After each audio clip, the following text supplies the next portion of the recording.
19, Houston Rogues. Number 20, Gabe Hernandez. Number 21, Drew Harris. Number 24, Colin Bluefield. And number 28, Griffin Kiesmeyer. Starting lineup tonight for the Mustangs, leading off catcher Dylan Maxey. The shortstop, number 5, Reed South. First baseman, number 25, Pooch Landry.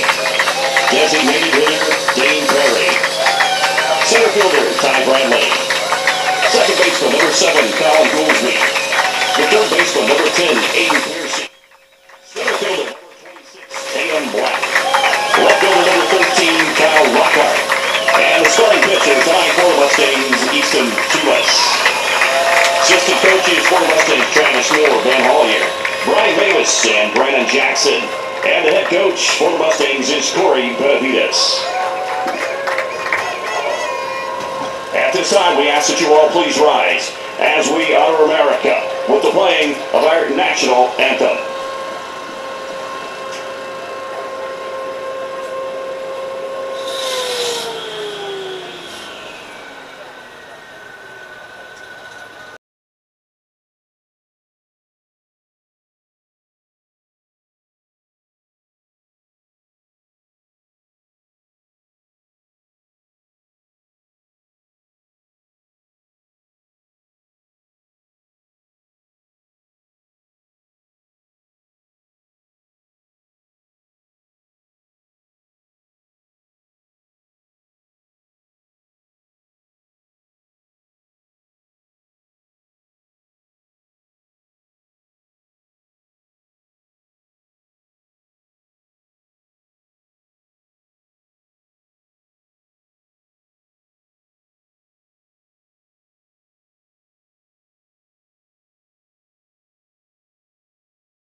Good evening, everybody, and welcome to Jim Ketchum Field in Deer Park, Texas. I'm Joe Hollier along with Cade Lyko, and we are getting set for Game 2 between the Friendswood Mustangs and the Crosby Cougars. Friendswood big winners last night behind the arm of Jacob Rogers. Mustangs won 12-0. It was an offensive onslaught, one that we have not seen not in a few years, and then this is coming from a team that won 33 games last season. 16 hits, 12 runs, only 4 strikeouts in the game, and 7 extra base hits last night for the Mustangs as they put on just an offensive show. Yeah, that was a great offensive performance by Friendswood, and unexpected for a number of reasons. One, we hadn't seen that kind of outburst this season, but 2, going into this matchup with Crosby, you just thinking pitching and defense, and Crosby had not given up many runs, and then in their last 5 games, 3 shutouts. So, we talked about it prior to the game about expecting it to be a good matchup, and ultimately it was, very lopsided event for Friendswood. So we talked about the starting pitching, and it is going to be Easton Tulis on the mound for the Mustangs tonight. Easton in his last few starts, up and down, came within 1 out of pitching a perfect game against Texas City to end the regular district season. First pitch swinging and missing is Giovanni Saenz.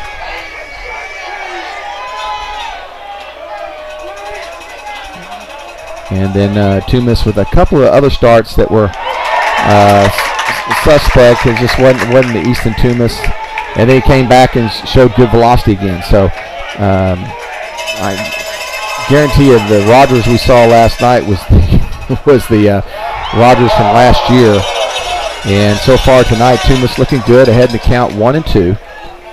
Yeah, that was a good 0-2 pitch there. Dylan set up on the outside part of the plate there, and Toomas hit his mark just a little bit off the plate. Good 0-2 pitch. Good breaking ball, stays off the plate though, and it's 2-2. Crosby crowd not as heavy yet. It could be a late arriving crowd, but Friendswood a lot more blue and white here tonight. Pitch just missing on the outside corner, and it runs the count full. But last night we were talking about how evenly matched the crowd was within the probably a dozen people, one way or the other. But tonight, decidedly blue and white. Ground ball left side. Reed had to go back a step. It's going to be a tough play. Long throw, and it's going to pull him off the bag. It'll end up being an infield hit. Yeah, it was going to be a close play anyways. That took a giant hop, and Reed had to take a step back to get that second hop, and that just a little bit of timing right there made him have to rush his throw and pulled boots up off the bag on a high throw.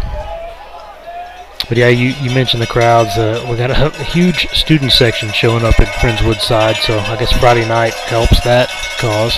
Johnny bunt right back to the pitcher, and there's one away. A good job by Toomas there.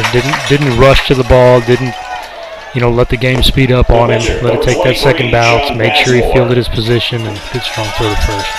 Here's Basmore, played an outstanding third base last night. Will be the starting pitcher for tonight's game, and he's got an RBI opportunity here. Swings through the first pitch. Gets fastball. Did not get a fastball. Yeah, he got an off-speed pitch, but it was left up, and he let her rip.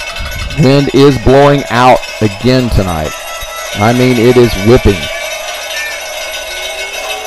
No, hit hard and by Toomas, and it will be first and third.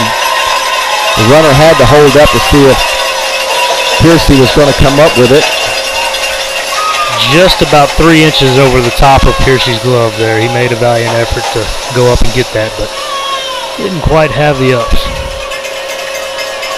It'll bring up the third baseman tonight, Cade Udy. So first and third, one out. See what they do defensively. Back double play depth is South and Goolsby. This ball hit hard in the center field, coming in on the run. The tag is not in time, and Science scores the first run of the game, and the Cougars lead 1-0. The RBI sac fly by Cade Udy. Yeah, good job there by Udy. Got a pitch elevated that he could get into the outfield and get that sac fly and get them an early run.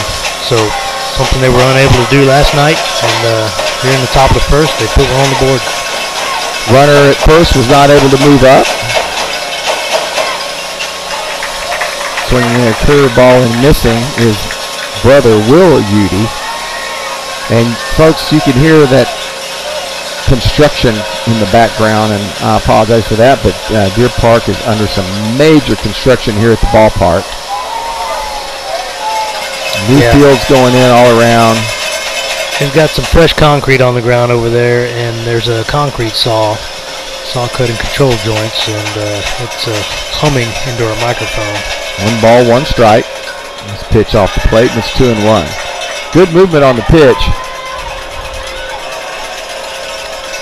Yeah, Toomas looks good, looks relaxed. He's throwing the ball well. Our QA tonight is Les Clary. There goes the runner. Step off. Oh, my goodness. There's no way Dylan's going to have a shot at him. He had a running start. All Toomas had to do was step off as the runner took off before he ever even lifted his front foot. Yep, they're going to be aggressive. Crosby, that's you got to come out here and try to make a statement early after last night's game, and that's exactly what they're doing. I'm surprised Dylan even threw down. There's a strikeout for Tumas. And Tumas comes back to play Will Udy, his first strikeout. And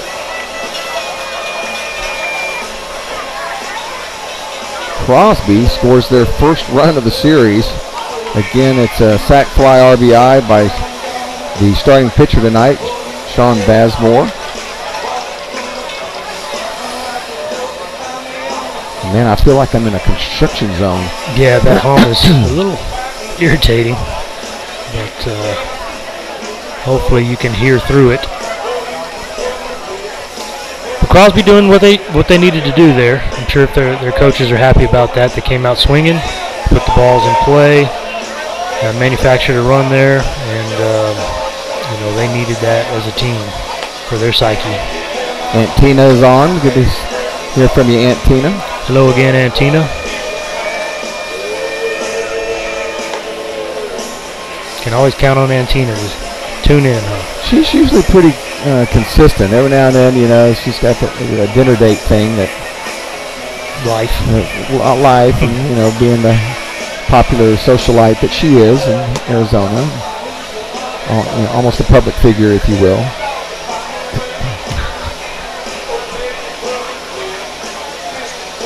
1-0 Cougars. It'll be Maxey.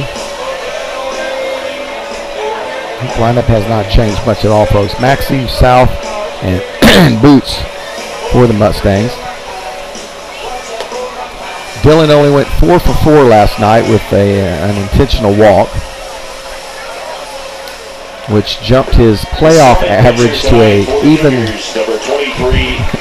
700. Yeah, 700 average for the playoffs. 700. He flipped the script. I mean, normally you're talking about baseball is a game of failure, and you fail 7 out of 10 times, and 300 average is a stellar, average. And this man is just big curveball to Maxey. Takes for a ball inside.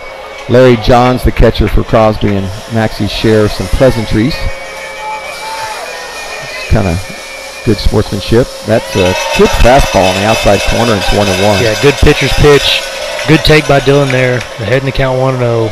That was just a good pitch by Bazemore, and laying off of it. Not much you can do with it. That pitch way up, and it's 2-1.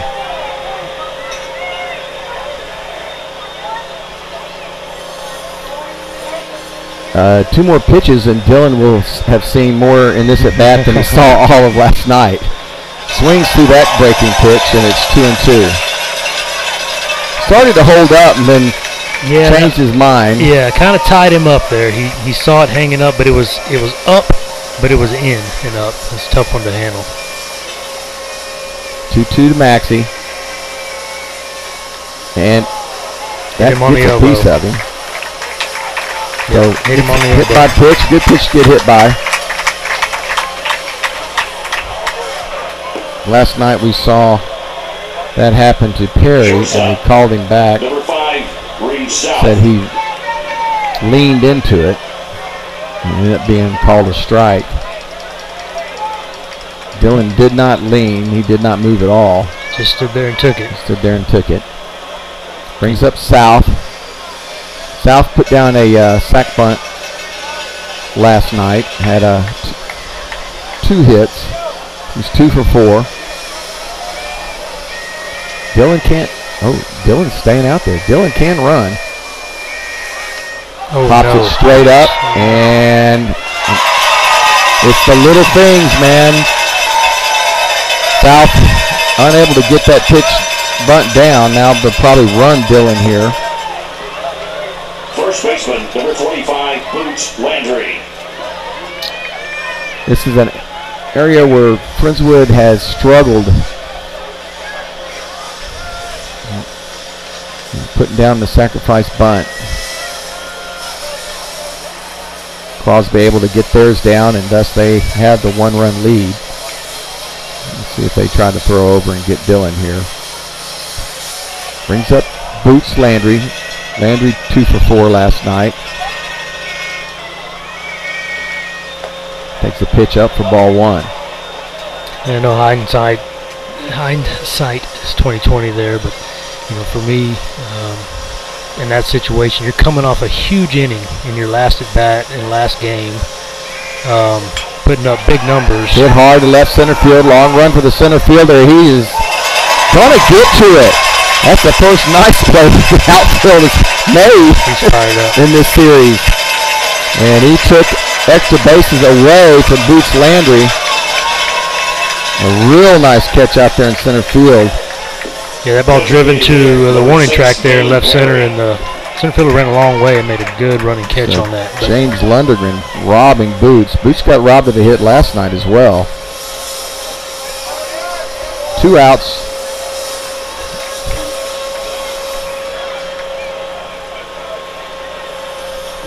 Dylan still at first.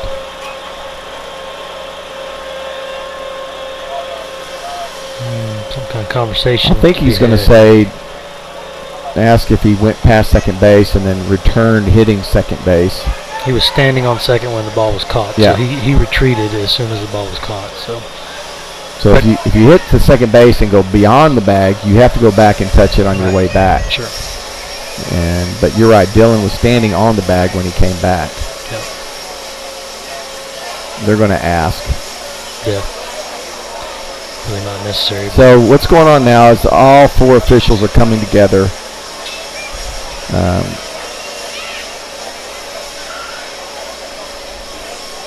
To determine whether Dylan returned to first base correctly. The best way I can put it. Yep. While they're discussing that, finish my thought from earlier. So 7th inning last night, you're batting around, you're raking, you're putting up big numbers, and they come out and they've scored in the top of the first 1 run. I understand the thought behind trying to get that run back and manufacture one there, but the way the kids were swinging it, for me, Reed in that situation, instead of a sack bunt, let him keep swinging. Now you kind of put that thought in his head, well, dang, I just messed up, I just popped up a bunt, I didn't execute. Let's try to build on, especially early in the game. Let's go for that big inning. But giving away an out, and then Boots crushing that ball. So that's good, but yeah, that looked good. And now it's 2 outs. Off the bat, it looked like extra bases. Yeah. It looked like that wind was going to push it away from the center fielder.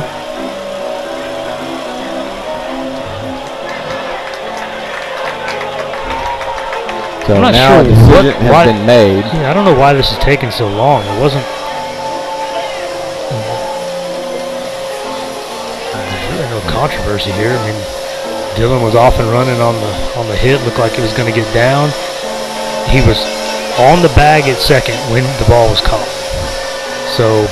Yeah, I mean, as long as he doesn't go beyond it. Well, even if he had gone beyond it, he was on the bag at second when the center fielder had the ball. So I'm not sure.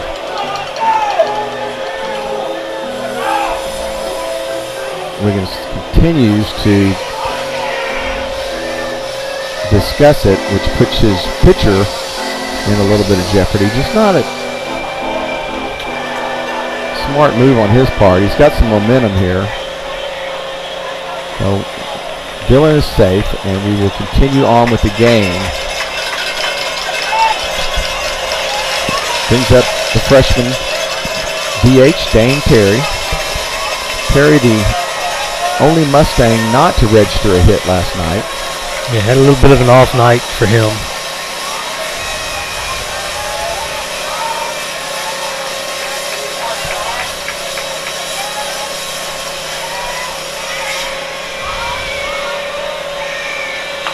Off the end of the bat towards second base. And they get Terry by a couple steps. So the Mustangs leave a runner. So after all that, only a 9-pitch inning for Bazemore. So through 1, Crosby leads it 1-0. You're listening to Friendswood Mustang Baseball on Vype Sports Live.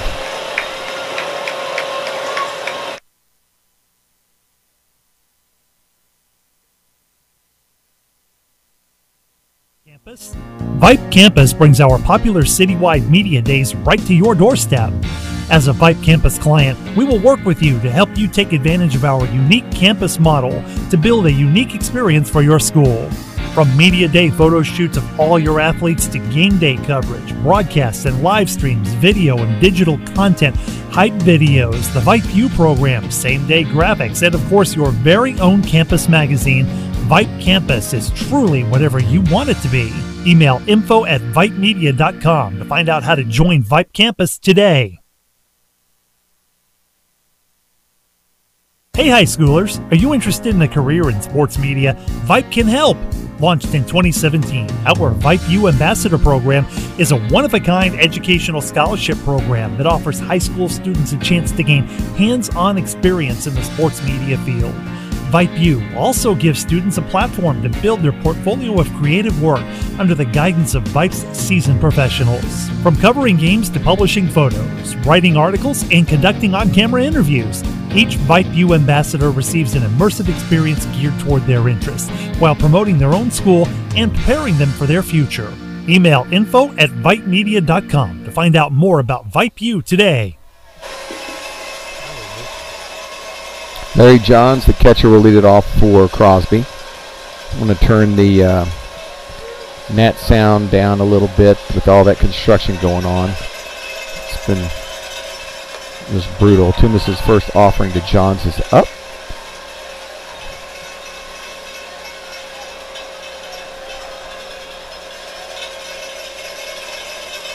Johns had one of the two hits last night. 1 ball, 1 strike now to Larry Johns. Jacob Rogers had himself a whale of a game combined with a offensive output from the Mustangs. Wow, that came close to us. 1 ball, 2 strikes.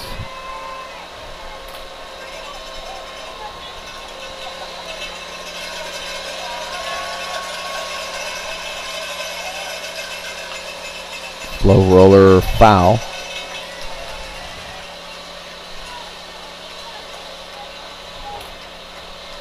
Yeah, I'm not sure what it was last night about Crosby, if that Rogers was just hiding the ball well and they were just overmatched or what, but they are definitely swinging the sticks a lot more early in this game than they did last night.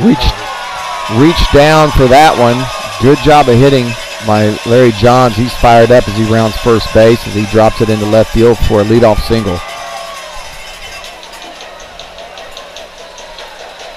You know, we talked earlier before the game about this matchup in Crosby and the fact they lost 12-0 last night was probably a eye opener for them. And, but we mentioned they didn't get here for nothing, for no reason. They're a team, and this is kind of what we expected to see. Them come out and be aggressive and try to bounce back early. 26-6-3 overall in the season for the Cougars, 10-2 in district. They swept Galveston ball in the first round. 1-2, lost 1 against Fulshire, and then dropped a game last night. But yeah, this is the team that won District 21 5A. It was loaded with good teams. Not a very big lead at first at all. Showing bunt again. Does get it down. Piercy gets it. Oh no, Maxton cuts him off. And South, oh man, we got lucky there. Yeah. South went to second base with Piercy crashing, and so third base was unoccupied for a while. They do get the out at first. Maxie down to Boots, the 2-1. Excuse me, 2-3. And there's one away. But again, Cougars with a runner in scoring position. Well, let's talk about that bunt just now, that sack bunt. I think, judging by the reaction of Piercy and the fact that Maxie took that ball, I feel like Maxie was actually hollering out, "I got it, get to the bag. I got it, get to the bag," because I think he saw, being the catcher, you're kind of the captain of the field, right? You see everything out in front of you. I think he saw that base was unoccupied, and he's like, "Let me get it, you get back." Because Piercy immediately turned around back. Back pick at second, high throw. Reed able to catch it though. without it going out to Brantley in center. 1 ball, 1 strike, 1 out. Runner at second for Ronald Nelson. Pitch off the plate, and it's 2-1. We talked last night. Crosby's a team that likes to run. We've heard that they are aggressive on the base pass and they do like to run. We didn't get to see it last night because they only had a couple of hits, a couple of base runners. So here in this game already, 1 more hit than they had all last night, and they're showing they're going to put the pressure on. Wow, that's a favorite call there. 2-2. Yeah, the umpire's got a strike zone that's about 3 inches off the outside plate of the plate. And as a pitcher, you need to take advantage of that. Curveball stays up, and the count runs full. So Toombs struggling a little bit.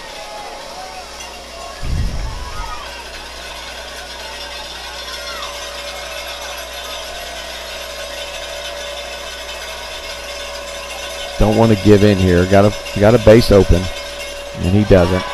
They takes the walk. So 2 on with 1 out. That does set up the double play now. Looks like Coach Moore is going to come out and have a little chat with Toombs. Pitching coach Travis Moore on his way to the mound. And the infield will all come to the meeting. So Toombs already at 27 pitches. He's got 17 strikes and 10 balls. So he's not doing terrible. He's all in the zone. He's around even his balls. Most of them aren't missing by much. I think that was more of a conversation of, hey, relax. Don't let this get out of hand. A good ground ball, right here, get you a double play and get you out of this inning. Let's just focus and regroup and go after this guy. Brings up the center fielder James. Got that funny name. Londrigan, who made the nice catch out in center field. Londrigan last night 0 for 2 with a strikeout. Swinging first pitch, fouls it straight back.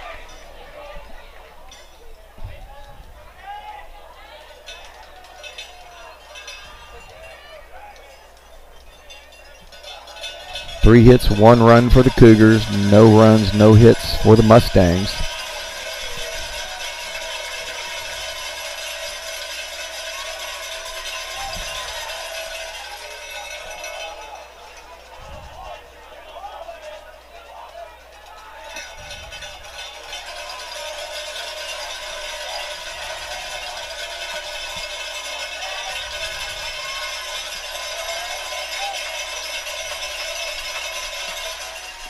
Good curveball by Toombs there. 0-2 to the Cougars center fielder. That was a really good curveball. Good sharp late break. Can do just about anything he wants now.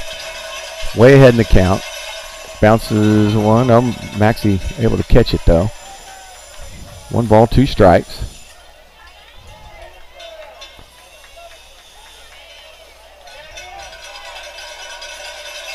He's going away.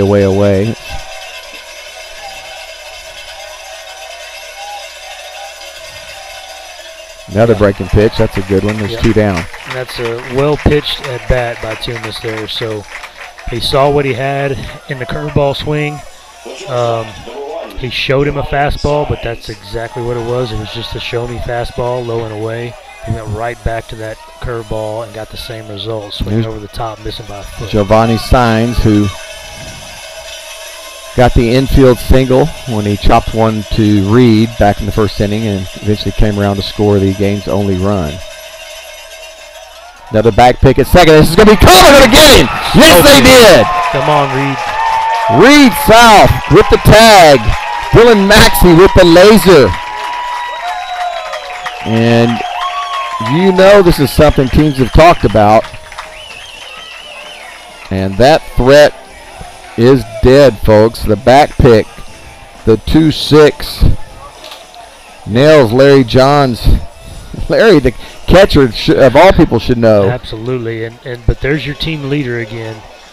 that's the leader of this club doing what he needs to do and being the spark. Kill that rally, threw an absolute missile down there to second, and it really wasn't even that close. No, it really wasn't. I mean, he had it by not sure why the umpire took so long to call it. I guess he was just making sure Reed still had the ball, because you could tell from here he was going to be out by a good margin.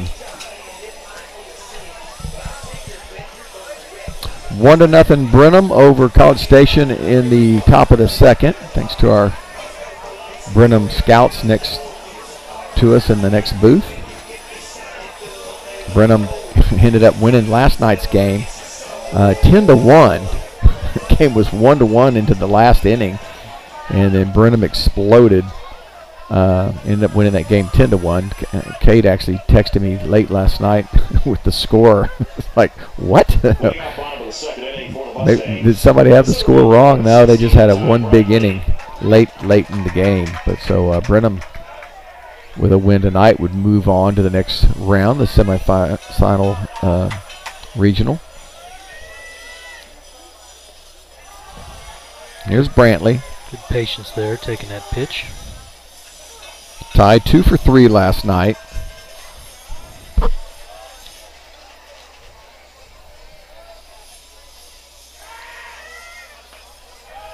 Ty hitting .283 on the season and .308 in the playoffs.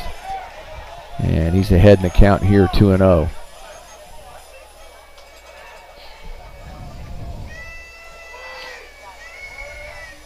Got a pitch to hit there, got under it though, and fouled it away.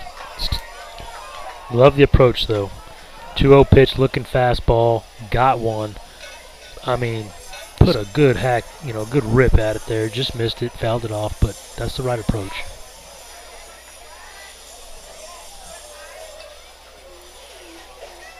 Moore's 2-1 way inside. Did he get him? Oh, man, don't get out of the way of that, Ty.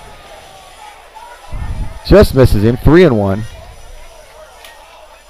So now, same thing right here. 3-1 count is a 2-0 count. I mean, you're dialed in. You're looking. Your pitch only. They always tell you your pitch only. This is it, and that's up over his head. So a 5-pitch walk to Brantley, and the Mustangs have their leadoff guy on. Brings up one of the hottest hitters for the Mustangs right now, and that's really saying something. Colin Goolsby, because a lot of these guys are swinging it well. Yeah, Goolsby's just quietly going about his business in these playoffs, and has just come up big time and time again. And last night had a huge night, and almost a 2-homer night. Yeah, we talked about it, the one off the left field wall, but went 2 for 4 with 4 RBIs last night. And Goolsby's numbers just keep going up and up and up. 260 on the regular season, and then overall, and then 429 in the playoffs. 429. Yeah. That's getting it done. So, obviously Maxie's leading everybody at hitting 700 in the playoffs. Any guesses as who the number 2 highest average is in the playoffs? And I've told you what Goolsby is. He's at 429. There was somebody else. Who was it that we were discussing? You always put me on the spot like this, Joe. Well, I'm not. I don't know that anybody would guess it. Let me think. I mean, it's not obvious because again, a lot of these kids are very close together. It might be Piercy. Is it? Aiden Piercy. Yeah. Hitting an even 500. There we go. All right. I feel better now. Yep. Piercy hitting 500. And I believe he is on deck. Yep. Follows Goolsby here. Again, no one on, nobody out. Pitch off the plate. It's 1-1. So something to keep in mind here with Bazemore. 16 pitches. He's got 9 balls and 7 strikes. So he's not been super consistent in the zone. Hitters can be patient, get their pitch. Here's the 1-1. Long look in. Pitch, breaking pitch away. Guessed on it. Yeah. And just didn't get the pitch he thought he was getting. Goolsby comes up empty there, and it's 1-2.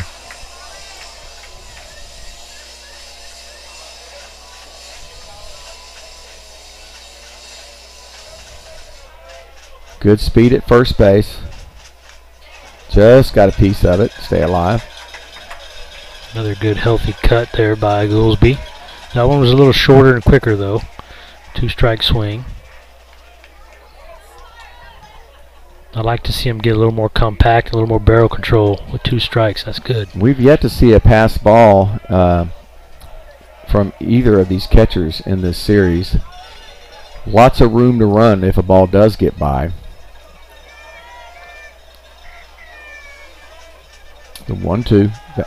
There goes the runner. Good. Picked a great pitch to go on. Guessed the curveball. Got it. Johns with a nice backhand, though. Yeah, really was. I mean, that was a very difficult ball to block, and he had to block it with his glove, and he did. But I give that stolen base to Coach Benavides right there. I guarantee you he's thinking, I know this kid's going to throw a curve. We're going to run. And that's exactly what happened. 2 balls, 2 strikes. Runner in scoring position now. Pitch off the plate. And Goolsby with another good at bat here.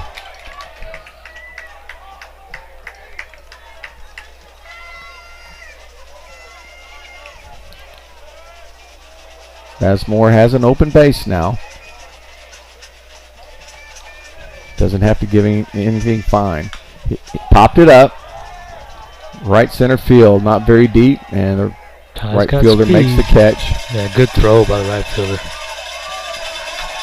And there's one away. That's okay. Still quality at bat by Goolsby. Saw a lot of pitches, made him work. Had some good swings. Just got under a little bit, popped it up out there. Well, it brings up the second hottest hitter in the playoffs for the Mustangs, Aiden Piercy. As we just mentioned, hitting an even 500 in the playoffs. As a sophomore. That should be mentioned as well. Noted as well. Young player. This kid struggled early on in the season. Had a big loop in his swing. Worked hard with the coaches. And has been raking as of late. Got a chance to drive in a tying run here. Curveball hit left side. Oh, came up in his belly. But he's going to throw Piercy out. Rolled over on a curveball. Not sure that's the pitch Aiden wanted. And there's two away. Brings up Tatum Black, the right fielder. Tatum 338 on the season, 467 in the playoffs. Yeah, he's another one that's been raking here in the playoffs, and unselfishly, I might add, because he's been doing the things he's asked to do on the hit and runs, on the sacrifice bunts, and another kind of quiet, under-the-radar guy that's just been out there performing and doing his job. Having a stellar playoffs in right field, too. Showing bunt, lays one down, coming down the third base line. It will just roll foul. He had it beat out had it stayed fair. Yeah, there was no way they were getting him, and he's so good at that. That was only fair by a few inches, but I mean only foul by a few inches, but tried to catch him sleeping there. Yeah, they definitely would not have had a chance at getting him had that ball stayed fair. Not a bad idea. Lockhart's been swinging it well, and he is on deck. Hopefully, hoping for a chance to hit here. 2 outs, runner at second. Ball line into right field, and it will get down. Here comes Brantley. The throw home is, he held him. And that's probably a good thing. That right fielder on the play prior to that, on the shallow fly ball to right, he threw a bullet into third base to hold the runner at second. And I think Coach Benavides over there in the box knew what he had in the arm out there, and he saw him come up clean, and he immediately threw up the brakes, and that was a perfect one-hop throw to the catcher. So with 2 outs, though, you think Brantley has got a good jump. He did not get a good secondary. I was watching that prior to the pitch.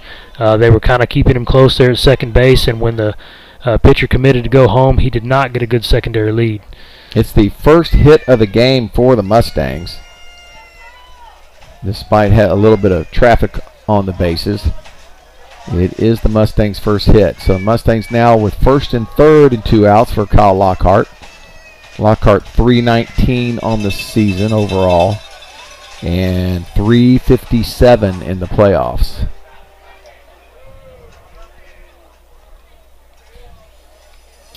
So looks like the battery's going to have a little conversation here on the bump and talk about what they want to do here with first and third, 2 outs. I'm sure they expect Friendswood to try to creep that runner up to second. So we will see what happens here. Tatum, good speed at first. Good, yeah, good speed all around here. So double steal could be in play.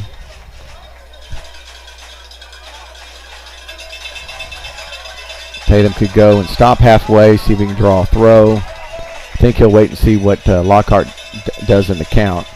Not a very big lead. Wow.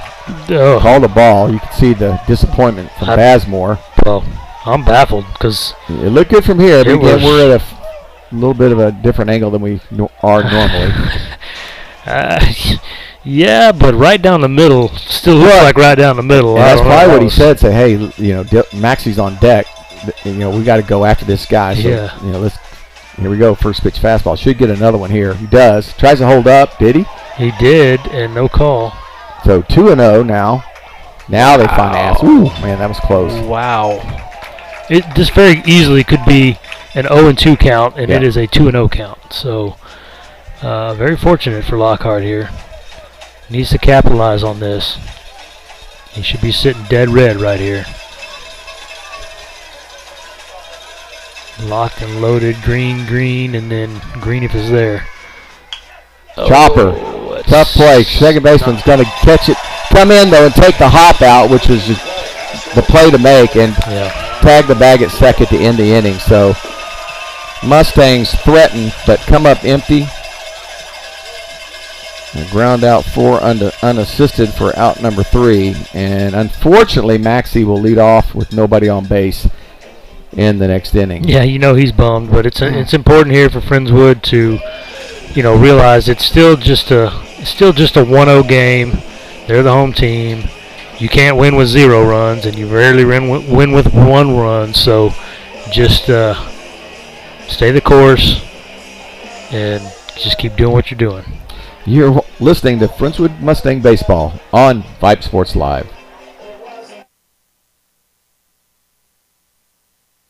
This is what matters. This is beyond X's and O's. This is the difference mutual respect makes.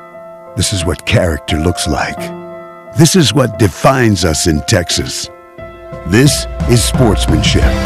School sports. It's not the outcome that matters most, but the way the games are played. This message presented by the Texas University Interscholastic League and the Texas High School Athletic Directors Association.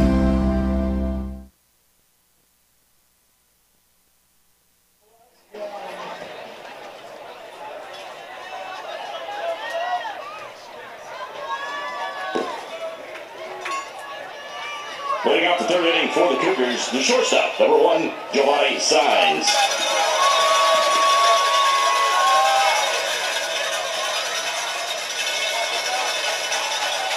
Here's the leadoff for the Cougars. Signs and hits him. Tumas hits him. First pitch. The Cougars have had the leadoff man on now all 3 innings.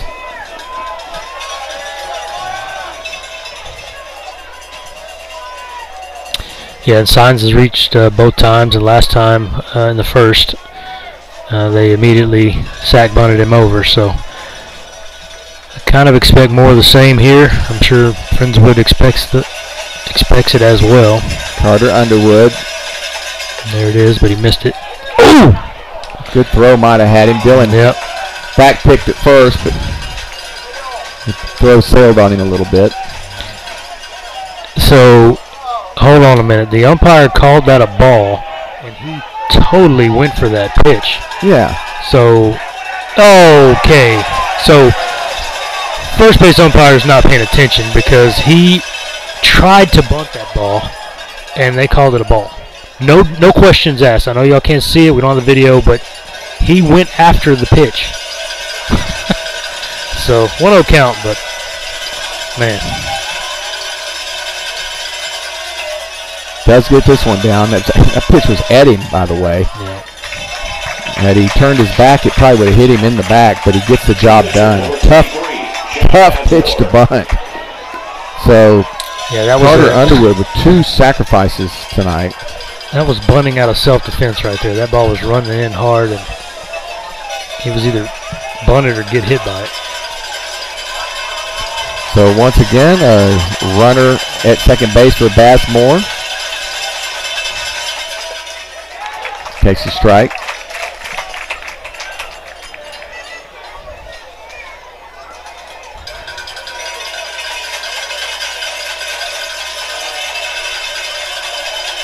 This press box moves a little bit. A little bit. Fouls this one back, and it's 0-2. It's a little bizarre up here. It's like I mentioned to you yesterday, it's kind of like sitting in a deer stand on a windy day. It's a big press box. I don't know why it moves so much, but it shakes.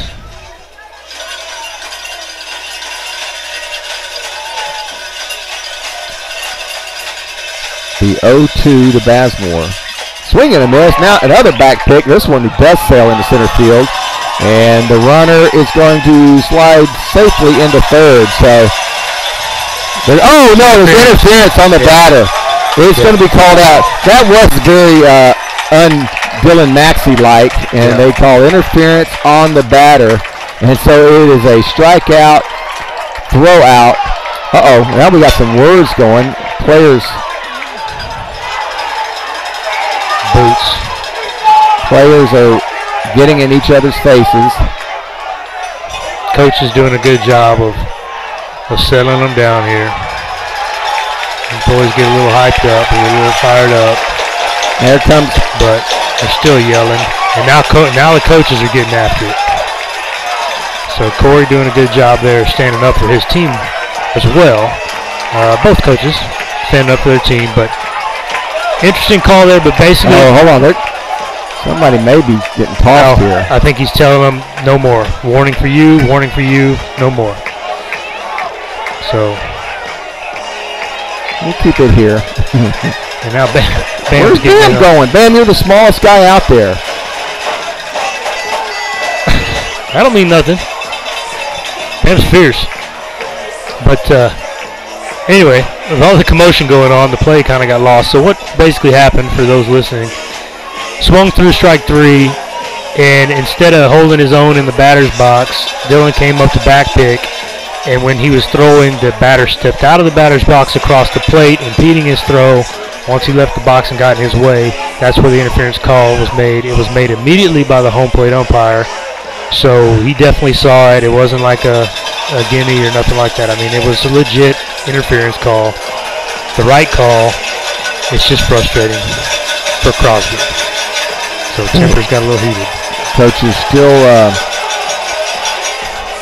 little meeting around Bam with the team. The other coaches are out talking to the umpires.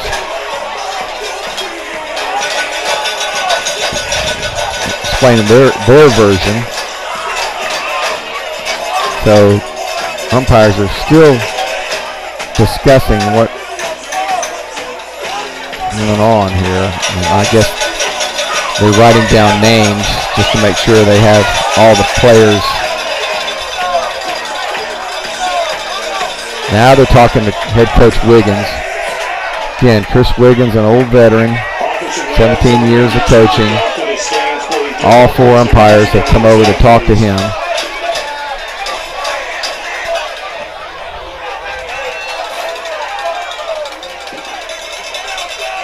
Oh.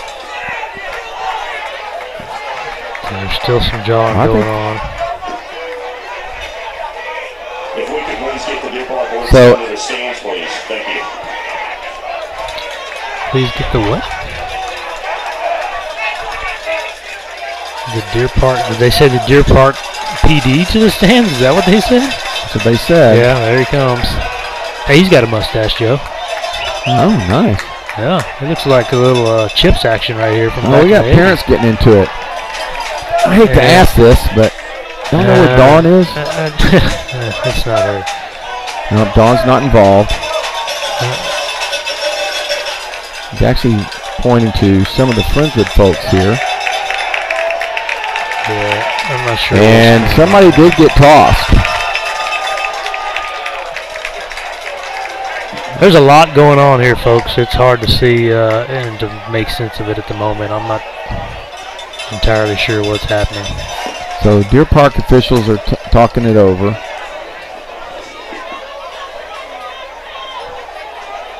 They're pointing again. The middle bleachers are split. Blue on the left, red on the right. You think they could stay apart? I'm not sure. What I do like is... And now the Deer Park police officer is removing a couple of Crosby folks. I think he's just going to relocate them and talk to them underneath the bleachers. During all that commotion, what I saw there, Maxie and Larry Johns, the catcher for Crosby, both standing together, both behind home plate by themselves, talking calmly, just waiting for the game to resume. I'd like to see that. Things got a little out of hand, but it's settle down and play ball. I think we have a new shortstop for Crosby. So that would mean that Giovanni Signs, who was the shortstop, who was on base and was the runner that was back picked. Leading off the bottom of the third inning for the Mustangs, the catcher, number 1, Dylan Maxey. PD's back. PD is back. Now they're arguing with the cop underneath us. Maxey whips it down the line, foul by a foot. He knew it. He didn't even leave the box. He knew he hooked it, came around it. But first pitch swinging. And the constable down there is having some words with these Crosby fans, the two guys that were removed.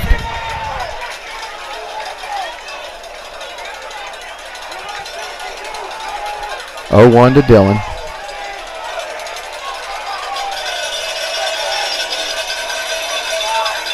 Maxey hit by a pitch his first time up. Takes a ball outside. It's 1-1.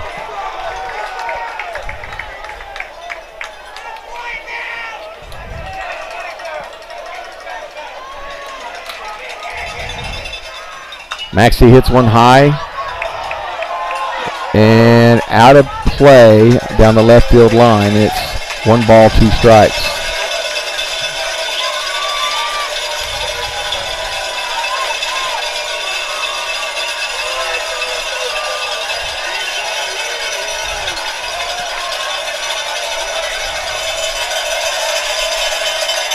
Here's the 1-2. Way off the plate. It's 2-2. Bazemore has kept his team in it. He's pitching around a couple of innings. Grounded left side. Big hop to the third baseman. Gets rid of it quickly, though. And Dylan's out for out number 1. Nice play by the third baseman. Didn't hesitate. Yep. Shortstop, number 5, Reed South. Yeah, high chopper there. Had to get rid of it quick and made a good strong throw. First time they were able to get Maxey out. Yep, Maxey has made the first out of the series.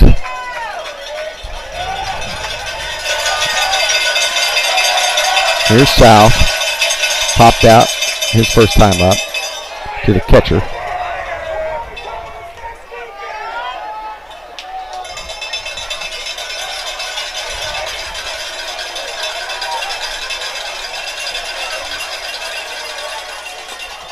Good pitch on the outside corner. It's 1-1. I do see Dawn down on the rail, though. She's videotaping her son. She was not involved with that fracas. Way inside. It's 2-1.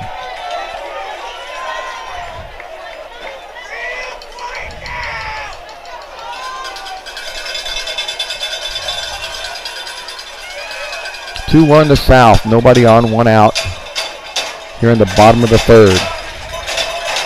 Good pitch to hit, fouls it out of play. Yeah, good rip by South there. Tried to go with it. Fastball on the outside. And tried to hit it that way, just foul it out. Over the screen.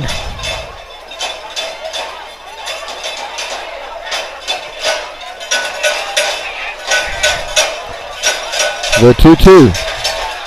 Hit to the hole, right side. Knocked down by the second baseman. He has no shot to get South, and it's an infield single. Yeah, second baseman was kind of pinching the middle there for some reason. Especially with 2 strikes, you would think you would ease up on that pinch and kind of go to a more traditional spot. Had he been there, maybe had a play, but especially after Reed had already well, that's what I mean. That way. That 2-strike approach by South, just moving the baseball there, and that was a good job by him, but kind of put that one on the second baseman being out of position. But nonetheless, infield hit. Boots Landry. Boots with 5 home runs on the year. Hit a ball extremely well to left center, and that's the way the center fielder has been played currently over in that gap. Right field gap is wide open. He pops it up infield. Lots of room for the first baseman. And there's 2 away.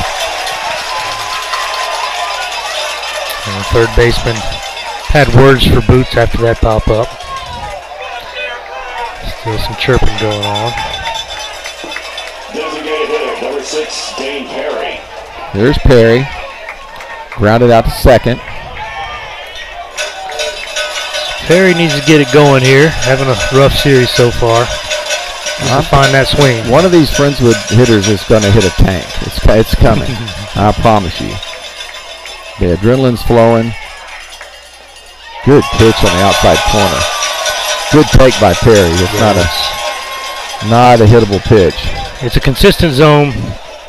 It's out there a little bit, but you're not going to do much with it. With 2 strikes, you got to try to foul it off, but with no count on you, let it go. South not very far off the bag, the throw over. Brenham up 2-0 on College Station.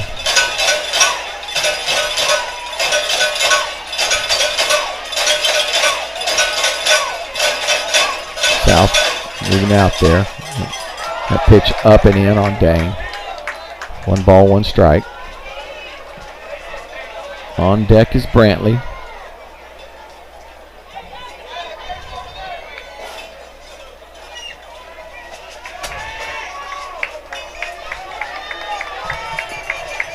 Man, this short lead at first. Rocking. Yeah.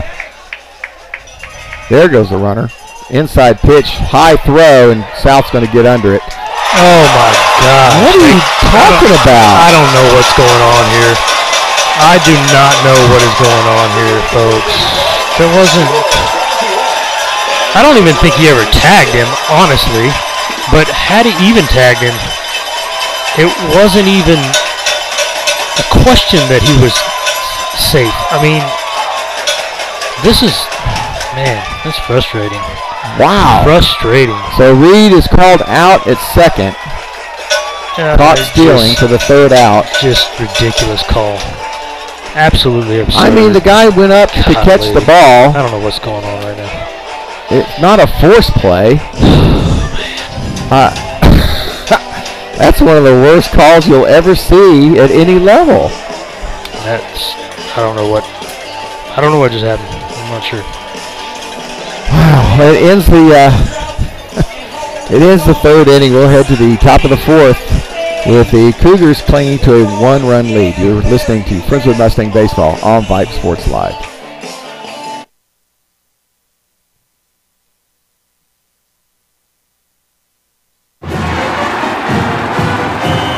I loved playing high school sports. I loved the competition, the camaraderie, the bands, the crowds, all the pageantry, and I wanted to keep playing. But I graduated. No colleges called, and neither did the pros. So, to stay close to the game I loved, I decided to become a high school official. You know, a referee. When I played high school sports, I learned the importance of integrity, good sportsmanship, and respect for the rules. Now, as a high school official, I get to help model these same values to others. Maybe the colleges and the pros didn't call, but the kids in Texas did. And now, I'm enjoying the competition, the camaraderie, the bands, the crowds, and all the pageantry of high school sports all over again. Interested in becoming a licensed high school official? Go to highschoolofficials.com to learn more and begin the application process.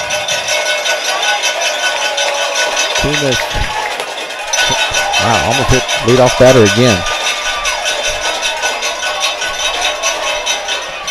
Toomason faced Cade Udy.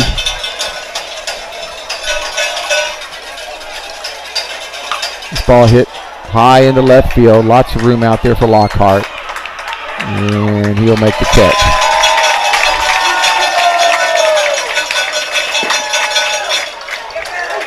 At the plate for the Cougars. First baseman, number 6, Wind was pushing that baseball. That ball was popped up, and it ended up in fairly deep left center field right there.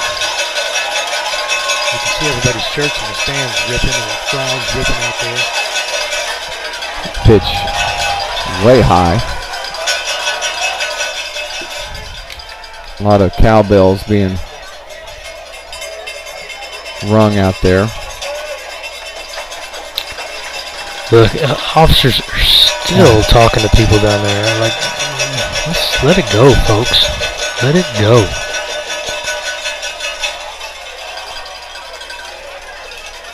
Oh, they're getting Friendswood guys back on the Friendswood side.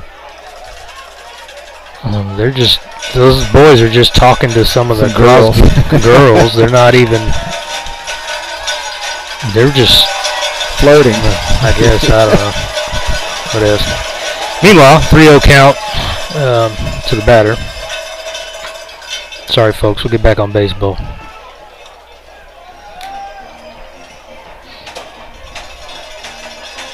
Yeah, I just can't.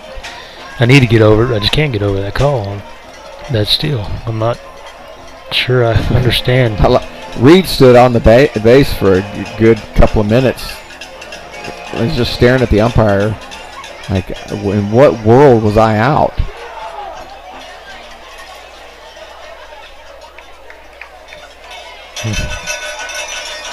No, y'all couldn't see it at home, but trust us, that was atrocious.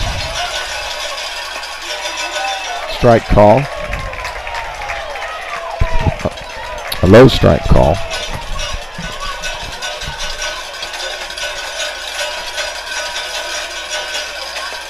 And good pitch. Hit the exact same spot, and it's 3-2. Yeah, good job by Toomas. Way behind 3-0 and comes back with two good fastballs to get right back in at 3-2. And then just makes it easy on him. He doesn't come close with that pitch. Yanks it about 3 feet into the batter's box and the left-hander's batter's box. So an easy take there for a that was an overthrow. That's adrenaline. That's I had you had me down, 3-0. I'm coming back on you, and I'm going to blow it by you. And he spiked it into the left-handed batter's box. Brings up the catcher, Larry Johns. Johns has one of the 3 hits for the Cougars.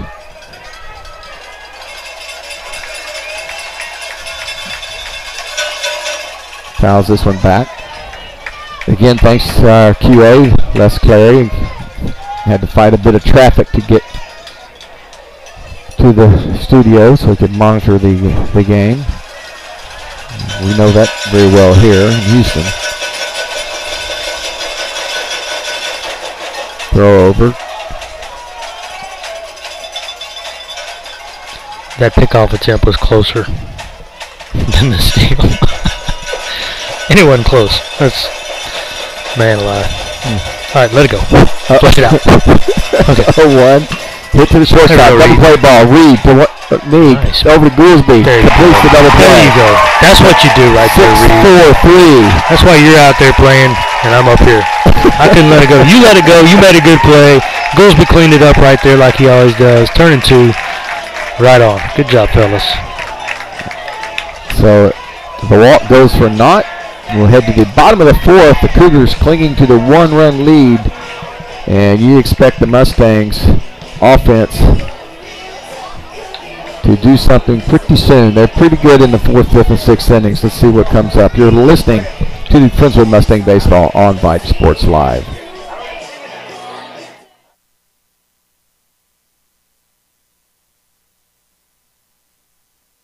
Looking for future leaders we can trust and believe in? Look no further than the high school student athletes right here in Texas. High school sports teach young people how to be effective leaders. It begins by making their grades and being on time for practice. It includes learning to listen, following directions, accepting responsibility, being a good role model. And it's about respect for officials, opponents, the rules, and each other. The result? It transcends sports. It gives us hope for the future. High school sports. There's so much more than just a game. This message presented by the Texas University Interscholastic League and the Texas High School Athletic Directors Association.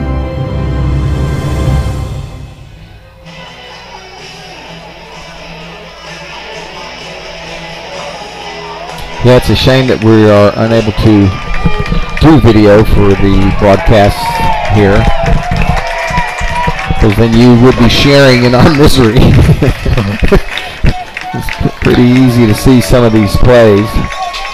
But after all that, Joe, it's still a 1-0 game. Mustangs 2 hits, no runs. Crosby with 3 hits and 1 run.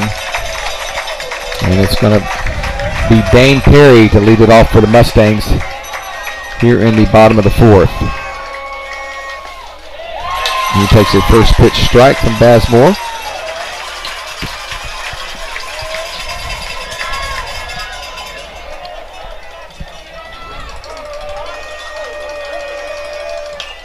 This ball hit off the end of the bat, and it will be caught out in left field. A diving catch right on the line. Had he not gotten it, it's extra bases for Perry. And for an outfield that played horrible last night, they have made 2 outstanding plays tonight. Yeah, just a phenomenal play there by the left fielder. Who was that? Carson Larkin. He's not even in the lineup. He's being DH for. But what I like most about that play is he made that phenomenal play, and then he stood up, and he threw the ball in, and he turned around to his teammates and got them fired up. He didn't say a word to any other player on the other team. That's the way you handle yourself. It's a good job. First pitch strike to Brantley. Well, Bazemore has been pumping first pitch strikes. That breaking pitch misses. It's 1-1. Yeah, that had double written all over it when he hit it, and he just literally took a hit away from Dane. 1 out, nobody on.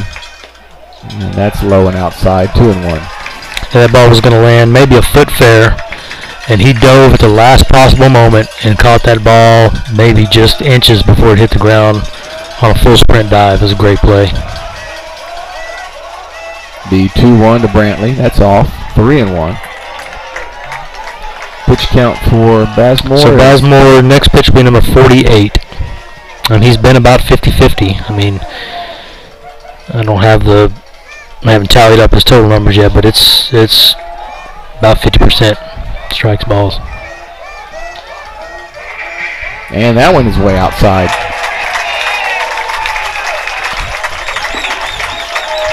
So the Mustangs get a base runner. Number 7, Callan Goolsby. Brings up Goolsby. Goolsby hit a tank last night. Yeah, 23 balls and 25 strikes. So right in there for Bazemore. Yeah, and this is a situation that Goolsby's been a spark for his team all playoffs long. Brantley with good speed. Has a stolen base tonight already. Ball fouled off to the right side, off the Andy Pettit Fieldhouse.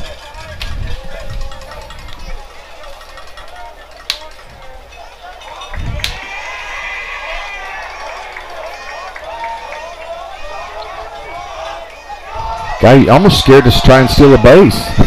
Yeah. I mean, if Reed's called out, my goodness, what would it take to be called safe? Man. Sometimes people just make mistakes, and I really feel like that second base umpire out there probably knows that he just made the wrong call. This ball's lifted foul again. 0-2 to Goolsby. Goolsby battled back the last time he was down 0-2 to run the count full before he flew out. Crosby making some noise. Just wish they wouldn't do that while we're up in the deer blind. Big lead at first. This ball hit pretty good in the right center. Hammered. There's nobody there. To the gap, and there's Goolsby. Extra base. Stay in the park. It's off the wall. There's Goolsby. That's a good run home. Goolsby headed to third. Damn, I love that boy. This is cut off. It is a triple RBI for Colin Goolsby. And we're tied at 1. See what I'm saying, Joe? I said it before the bat. This is the type of moment that this kid just delivers. I don't know what it is. That young man is balling. Man. And you might have heard my voice. I was just begging that ball to stay in the park. Yeah, because it almost did bounce over for a ground rule double. That would have been a detriment. And that ball hit and bounced about a foot from going over the right field fence. And it brings up Aiden Piercy with a chance to put the Mustangs ahead with Goolsby 90 feet away. With one out, Crosby brings the infield in. And there's that spark. Benny in Goolsby's ear. Love it. Pitch off the plate for ball 1. Nice job by Piercy being patient there. And a lot of times when something that emotion and adrenaline gets you going, you're just amped to swing at the first thing. And he's ahead in the count 1-0. That pitch off 2-0. Friendswood crowd now getting into it. Not much foot stomping going on over on the red and white side at the moment. The Friendswood student section has gotten very loud now. They are fired up. They brought megaphones, kazoos. Here's the 2-0. Lifted right side, long run to the right fielder. Got a good arm too. He's got a good arm, makes the catch, and he puts it on the money. Yep, another good throw. 2 out. So, right idea from Piercy, just got under it, didn't get it out there deep enough. Good play by the right fielder, had a long way to come to get that ball. And here's Tatum Black, who singled his last at bat. Oh, I'm sorry, it's Mason Munns. Number 8, Mason Munns. So did Tatum get ejected? I guess he must have got ejected, folks. We didn't see it happen, but no other reason to be pinch hitting for him in this scenario. He's been on fire, so Mason Munns will be batting. Takes a fastball inside for ball 1. Munns has struggled this year.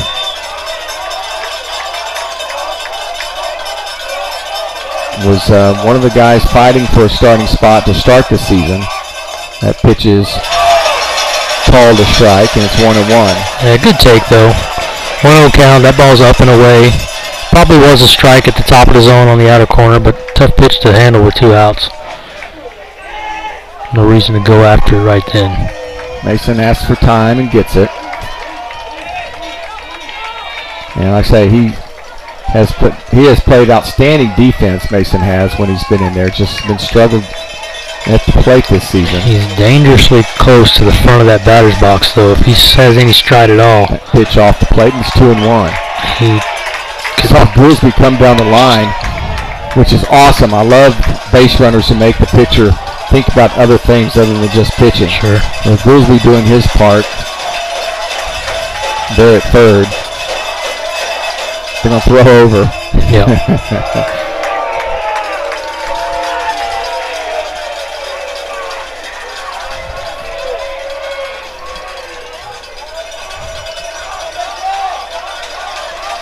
tense moments here, Joe. We are exciting tied at baseball. 1. Munns with a 2-1 count. Swings through a high pitch. That was probably ball 3. That's okay. This is where you gotta, if you're Munns, you gotta just shorten up and move the baseball. The pressure's on them right now just as much as it is on you. Just move the baseball, make them get you out. 2 balls, 2 strikes, 2 outs. Runner on third. Go ahead, run. Bansmore's curveball. Hard strike 3. Yeah. Tough call. Mason goes down looking.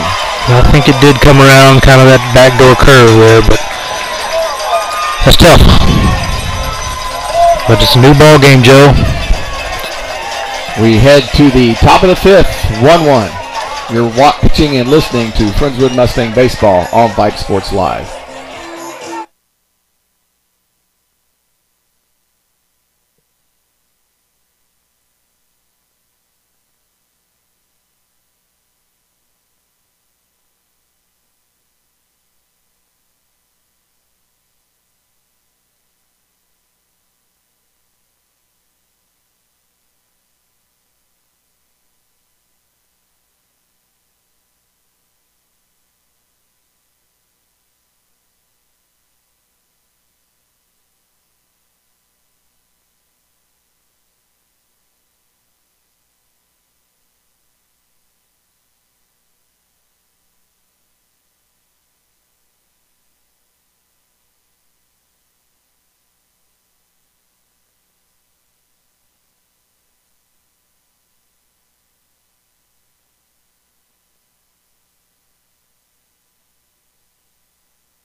Interested in Vype Campus? Vype Campus brings our popular citywide media days right to your doorstep. As a Vype Campus client, we will work with you to help you take advantage of our unique campus model to build a unique experience for your school. From media day photo shoots of all your athletes to game day coverage, broadcasts and live streams, video and digital content. First pitch from Tumis is down, call the ball.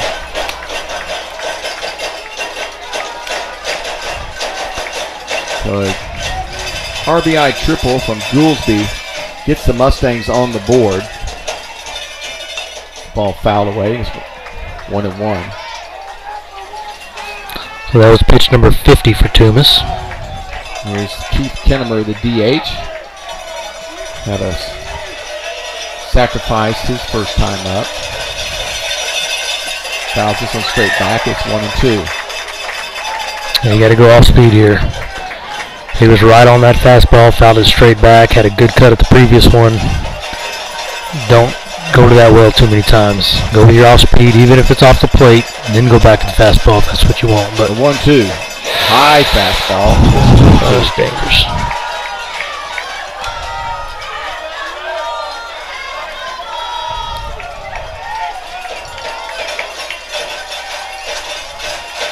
We're in the top of the 5th. We're tied at 1. Fastball just missing outside, and he runs the count full. Oh, man. Can you breathe yet? No.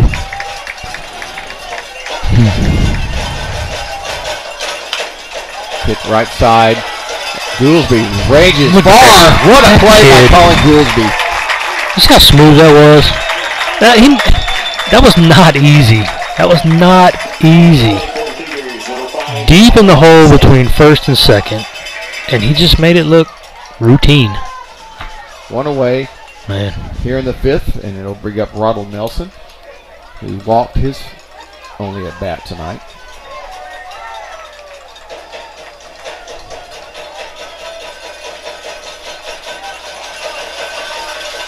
High and tight, ball 1.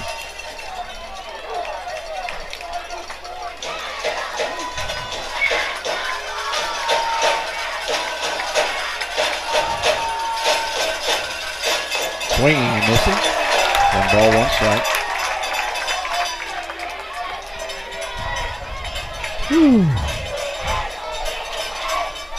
Mustangs, the home team tonight. Fastball on the outside corner. Great pitch. Great pitch. Didn't get that call last at bat. Got it this one.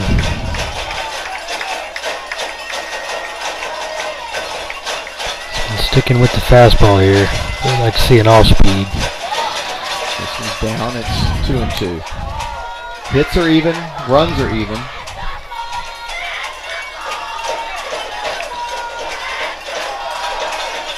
Crosby fans trying to get their team back in it. This ball's lifted out of play. And we'll try it again. 2 balls, 2 strikes. To Nelson.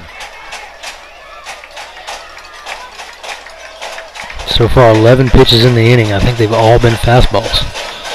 There's a curve and got it. Good. 2 down. Nobody on. It was time for one, wasn't it? Man, I'm telling you, that was making me nervous. Here's Londrigan. Londrigan with a couple of misplayed balls last night out in center field. Made a heck of a catch on Boots earlier in this game. Showing bunt. Tried to bunt it. Time is called. That's going to be a strike. Yeah. Tried to sneak in a bunt and tried to play the it hit me thing, but it hit the bat. Dylan's going to go out and calm Easton down. Say, hey, yeah, we got 2 outs. 2 amped up. Let's don't have any gifts here. That's really smart by Dylan.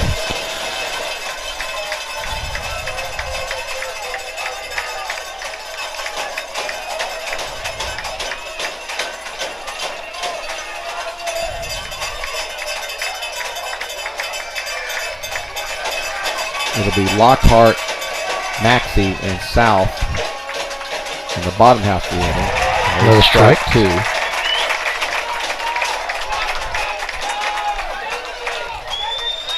So 0-2 and 2 outs.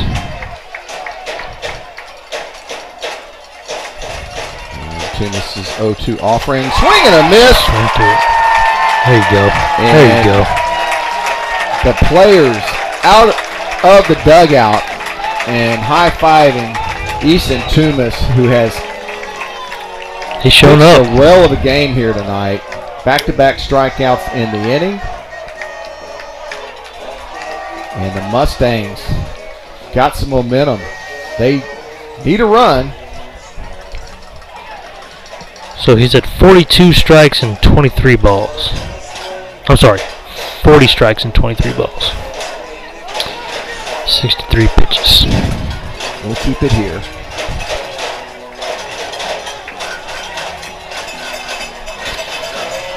Whew, man. Kyle Lockhart, good baseball, set to lead it off.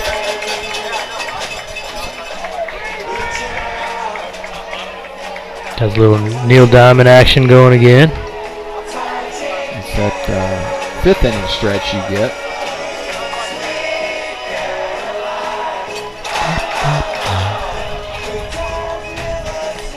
Phones are quiet tonight, huh?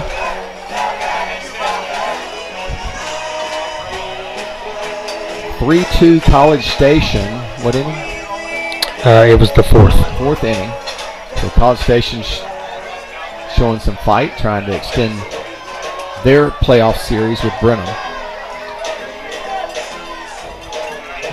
Mustangs get the winner of that series should they take this series here. Brother Austin checking in from Conroe again. Sorry, I just saw that text. Winning out the bottom of the 5th inning for the Mustangs, number 13, Kyle Lockhart. Here's Lockhart. 319 overall, 357 in the playoffs. Oh, dude, do not get out of the way of a pitch. Ball 1 to Lockhart.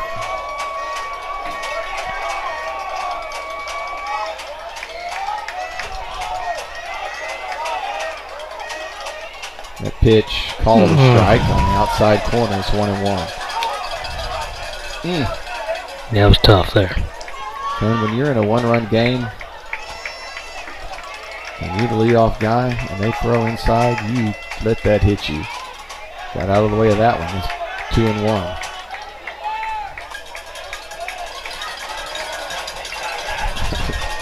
Remember my kids were little, I always kept a riff ball, reduced injury factor ball in the bucket. And whenever they got out of the way of a ball, I'd hit them with the next pitch. Hit hard in the left center field, long run for the center fielder, and he runs it down for out number 1. Hit pretty good by Kyle. So both of my kids always had high on base percentage just because they would take what was given to them.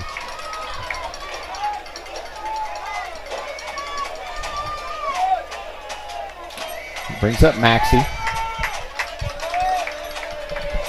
And this will be a good matchup.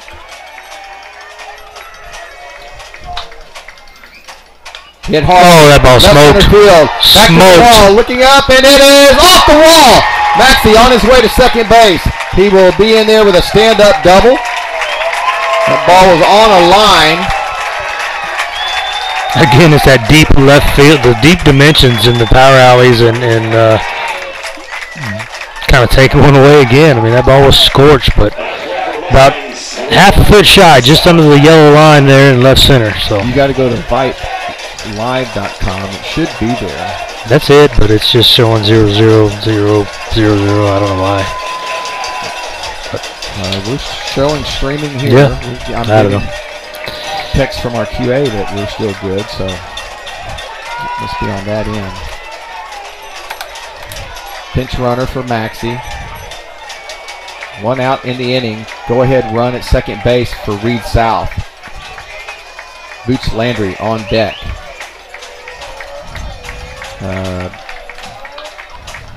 Vesmore extremely fortunate. Maxey hit that on a line and did not get that up in the air. Outfield playing extremely deep. Bounces this one in. South's going to take third base. Great down angle read. I'm sorry. Who's pinch running? I think Maxey's still running. Is Maxey still out there? I think he's still out there. Okay, yeah. Great down angle read by Dylan Maxey. Yeah. Yeah, that was a great job. To get to third base with 1 out. Now That's the infield has huge. to come in. Huge. And South with a chance to put the Mustangs up. Time is called. Yeah, so many ways you can get that run home here. Deep fly ball. Ball squirting through the infield. A pass ball. A wild pitch. Chris Wiggins calls timeout. We'll go out and talk to his infield. Mustangs could try a safety squeeze here with only 1 out. Lots of things like Kay just mentioned that could happen. I mean, it just adds that much more pressure to the pitcher in this situation, and the catcher too. So catcher's got to be able to block anything, and they, to this point, both catchers have done a great job of that. But just adds another element. It's huge to be able to get to third with 1 out. With 1 out, Maxey hits his 20th double of the season. He also now owns the hit record. That's right. In a single season for Friendswood. 53 and counting. 53 and counting.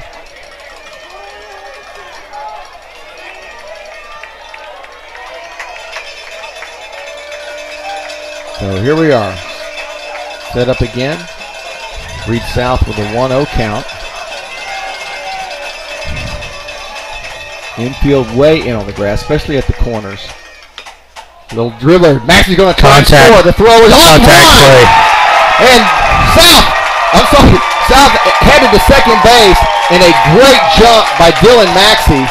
A straight up contact play. I think Corey probably got in his ear and said, "Oh, they're fired up. Friendswood is fired up." But Maxey that was puts on the football helmet, comes through the players, and they're just whacking away on him. So South does his job, puts the ball on the ground. A great jump by Dylan Maxey, and the Mustangs go ahead 2-1. Yeah, that's a huge play. Like I say, on contact, he broke hard, no hesitation whatsoever, and made the third baseman rush the throw. And with the throw getting away, Reed South being the heads-up runner that he is, took second base. So now he got a man on second with 1 out. Boots coming up. Boots smoked it. Smoked the center field, and he missed it! The center fielder overran the ball. Boots is going to third. Boots around second. He is headed to third, and he'll be in there. And it'll be an RBI. I'm doing a little I'm gritty. not sure what to call that. The center fielder literally ran past the ball. Yeah, and it's a hit. It's an unfortunate hit because he did. But that ball, so you got the wind, and it was slicing like a slice on a drive. And it was scorched, so it had a lot of steam on it, and it was just working hard to the left, and the wind's helping it go that way. And like I said, the center fielder overran it and never touched it. RBI triple. And it's, for the outfield that had been playing so well tonight, it's unfortunate for them that the young man just didn't read it correctly. And again, Boots Landry's a big guy, and that was a huge slice. Oh, that ball was moving. And the Mustangs now up 3-1, and still with just 1 out. Infield still in with Boots at third now. So Maxey scores, Reed South scores, and Dane Perry with a grounder to second. Boots did not get a jump at all. Yeah, I'm not going to go on that. It wasn't hit all that hard, so you could think about it if you're super fleet of foot, but Dane's still struggling to get it done at the plate in this series. He's been hot throughout the playoffs, but not enjoying his time at the plate thus far in this series. 2 outs.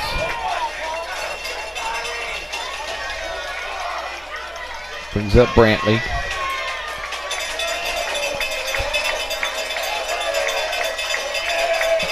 Man, just get it to Goolsby again. That kid is. You reckon it's a kiss fire time?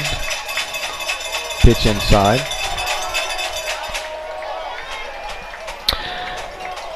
It's possible, but only 63 pitches for Toomas. I'm thinking he's staying in, but I could be wrong. Brantley swings through the 1-0, and it's 1-1. Kind of an awkward swing there, super late.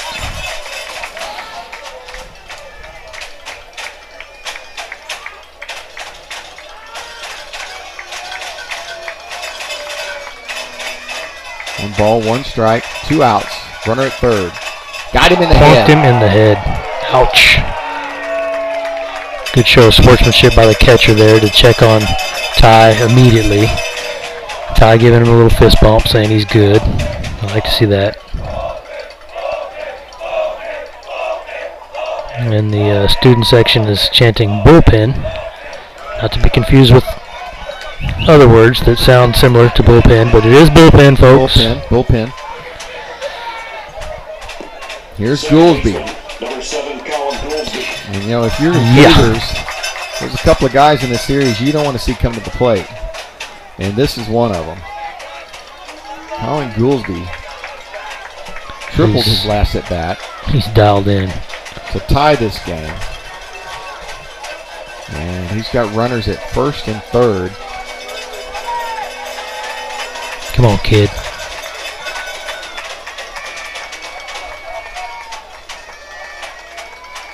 Stay hot, Mr. Goolsby. Swinging. Oh. Just missed it. Long run. And the left fielder gets there. He drops it! And he called it foul, Joe. How can you call that foul? How do you call that foul?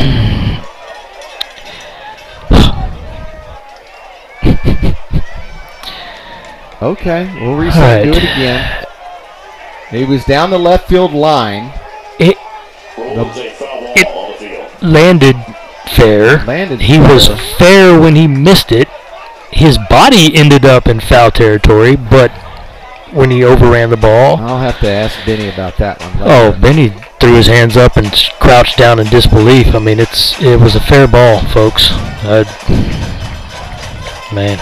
But that's all right. Goolsby didn't want to go out like that. He just missed that ball. Again, 2 outs, 2 on for Goolsby. And he didn't miss that one. RBI single for Goolsby. Dog, I love that kid. He is the next coming of Dylan Maxey. I'm telling you. Wow. He's my hero right now. Not gonna lie. That guy is on fire. 3 runs across in the inning. Night, young man, have yourself a series. Third baseman, number 2, Aiden Piercy.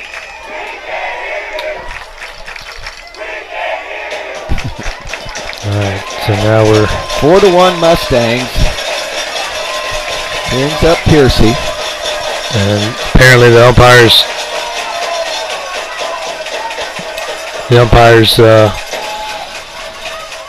warning our bench again about something. Not sure who. There's some chirping going on for sure. It's probably Brian Mavis. No, it's definitely not Mavis. Mavis is causing all the trouble, Yeah. folks. Yeah, no, definitely not. Not Mavis. First First and second, 2 outs for Aiden Piercy, and the hitting is contagious right now. Ball looped out in center field, short Off the end of the play bat. for the second baseman, but don't take anything for granted in this inning. But that will end the inning. Mustangs put 3 up on the board. They lead it 4-1 as we head to the top of the 6th inning. You are listening to Friendswood Mustang Baseball on Vype Sports Live.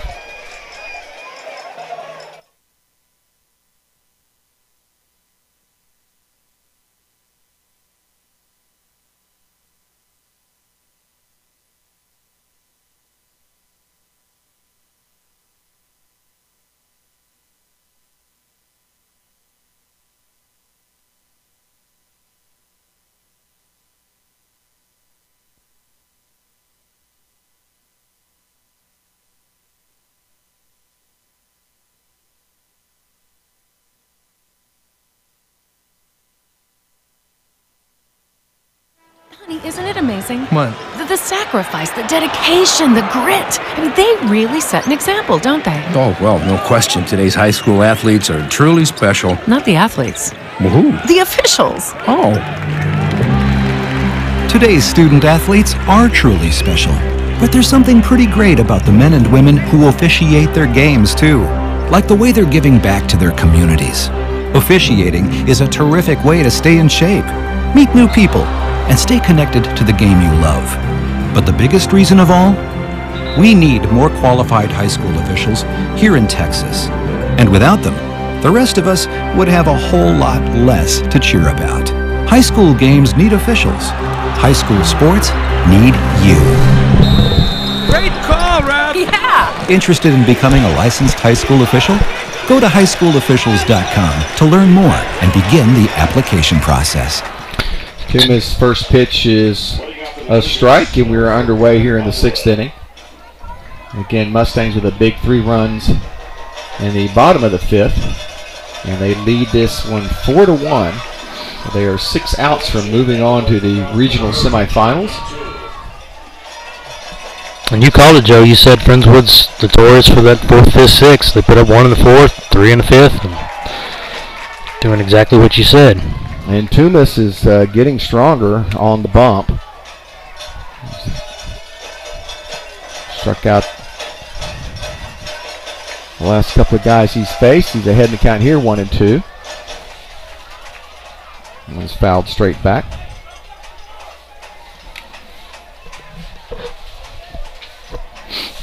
This umpire crew was, I think it's the same crew from last night, is it not, Joe? The only thing I'm pleased with is the home plate umpire. There's strikeout number 3 in a row. Dylan went to throw down and it hit the batter's bat. Yeah. But I just only bring it up because last night they were so good. The umpires, they did not miss a call all night long. And like I said, everybody has bad days. The whole point of having 4 umpires, so you don't have to this one's been miss tough. a call. But 2 very controversial calls, one at second and one down the left field line. Both go against Friendswood. Goolsby took care of the one bad call as he singled it on the very next pitch. 0-1. Now 1-1 to Carter Underwood.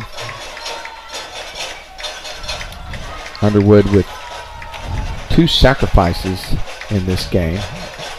So this is his first time to bat. Swings through that pitch. It's 1-2. Crosby doing their best, beating up the bleachers, but it has not helped their team. You got to give it to them. There's no quit in them. Grounded right side. Goolsby, big hop, takes it, and there's 2 away. Nice footwork there. Getting the big hop, setting his feet, making a good throw. The pitcher, number 23, Sean Bazemore.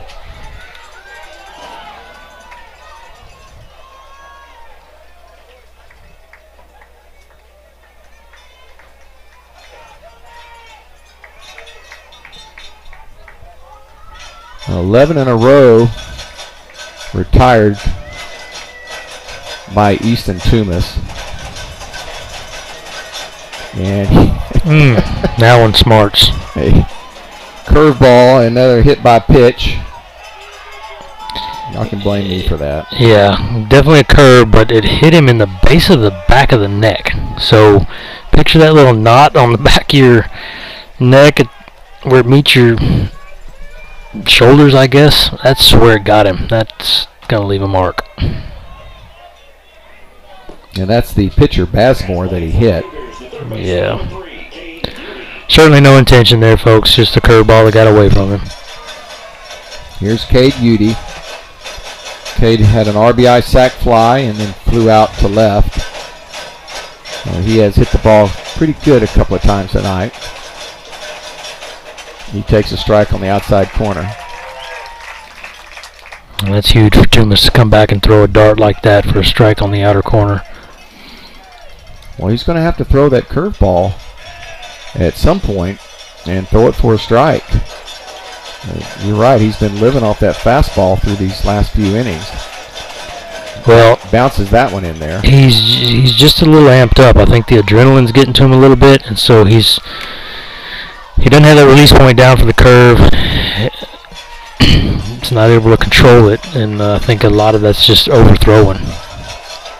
1 ball, 1 strike, 2 outs, runner on first. And that's off the plate, 2-1. Want to get this out here. Don't want to bring the tying run to the plate. Big pitch here for Easton Toomas. Bounces it. 3-1. Maxey calls timeout. And there goes talk to his pitcher. Casemeyer moving into the bullpen now.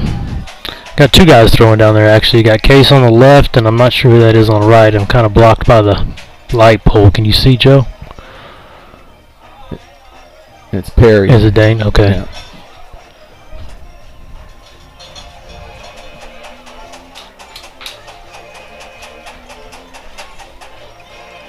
And I would imagine if he ends up walking him here, they will go to the bullpen. Yeah, holding the 3-run lead, and yeah, Toomas was man on first, but 2 outs too. 2 outs, nobody on when he hit Bazemore, and now he's behind in the count here, 3-1. The 3-1, I'm sure he's taken all the way. Nope, swinging, pops it up. Long run for Munns, but it's going to be the center fielder, Brantley, who will come in and make the play. That's a thank you very much. Pop out to center field. I would have had him taken all the way there. Absolutely. That's just not smart baseball, if you ask me. You got a chance to bring the tying run up and with a pitcher struggling, but a thank you swing, and the Mustangs get through the 6th, and they'll head to the bottom half. And I think 3-run lead. I think you're going to see a combination of Case and Perry, Case Meyer and Perry in these next 2 innings. You're going to go and try to drive that proverbial nail. So Toomas gets away with hitting Bazemore in the back with a curveball, and next inning, no harm, no foul.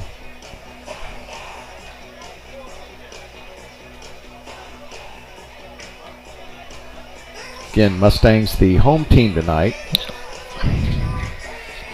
Yeah, sorry, I misspoke there, folks. It is the bottom of the 6th, so there's not 2 innings left, but you're going to see one of those 2 guys. There's 3 outs left for the Mustangs. Lots of talking with coaches tonight with this umpiring crew. We've had the Deer Park Constable and police involved tonight. We've had the student section be extremely loud for Friendswood. Just hope that at the end of the game, no matter what the outcome, people can be civil going out to your car. And it's just a game, folks.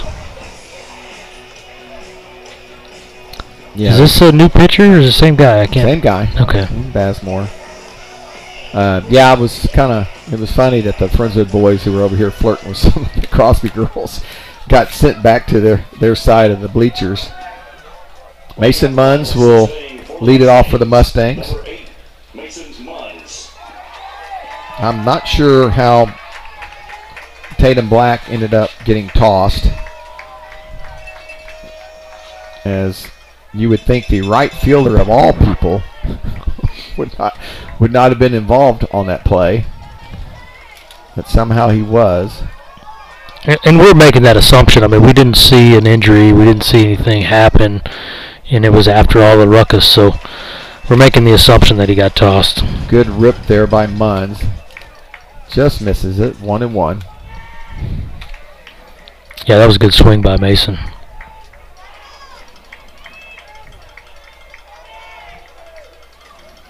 Mason got struck out on a tough pitch in his last at bat, so I want to see him make that adjustment. If he gets behind with 2 strikes again, you'd like to see him go after and try to foul that pitch off. Hitting the count here, 2-1. Mustangs would like to add a run here. Just under that pitch, it's 2-2. Another good balanced swing, though. Swing looks great. Don't change a thing.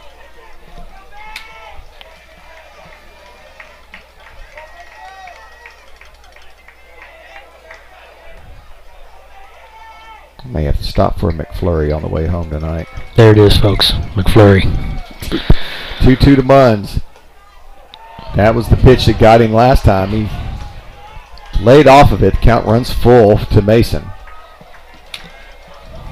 Bazemore wanted the call, didn't get it. Yeah, that one was left a little up. The last one was a little bit better pitch. Payoff pitch. Fouled back. Mason was on that one, still just under. Mason's a big, strong kid. He puts one down in the zone. Mason could put some hurt on it. 3-2. Foul back. Good at bat. Again, don't change a thing. Swings look good. Your timing looks good. Just getting a little under the baseball. Crosby scored a run in the first inning, and then Toomas has held him there through 6. Mustangs scoring late, scoring 1 in the 4th and 3 in the 5th. And a walk! What a good at bat by Mason Munns. Great at bat.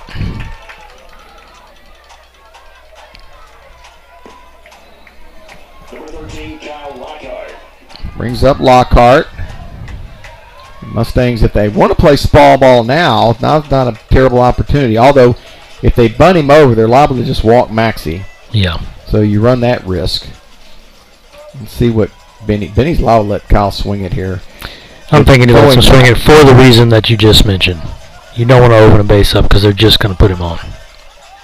But he went for the bunt. Tries to bunt for a hit. That was more of a hit attempt than a sacrifice. He squared around extremely late.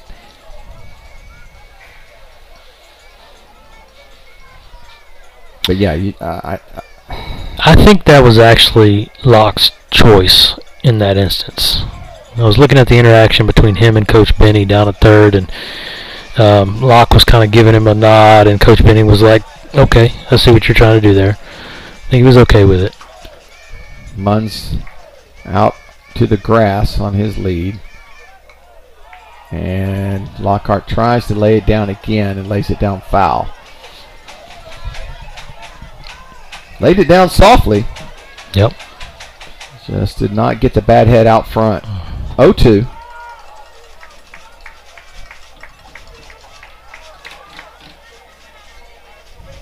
See if Benny tries to get him to do it a third time or let him swing away here with 2 strikes.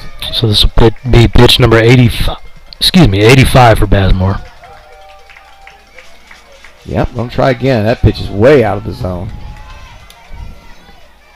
So Bazemore, with great control early on, has been a little more erratic here as his pitch count gets higher and higher. Throw over to Munn's back. Again, thank you, Les Clary, our QA. We haven't had a College Station Brenham update in a while. The boys are still here. Curveball, got a piece of it, fouled it off. There's nothing wrong with that. There's been a high strike call in this game, or a high, zone in this game. That ball's holding there on the kind of that top 90, outer 90 of the zone, and he had to do something, and that's what you do. Foul it off till you get one you can drive. Mustangs got here by sweeping Nederland and then going into Houston and sweeping Waltrip. That pitch is way outside, and it's 2-2. Maxey waits on deck. Dylan is 1 for 2 with a double and a run scored.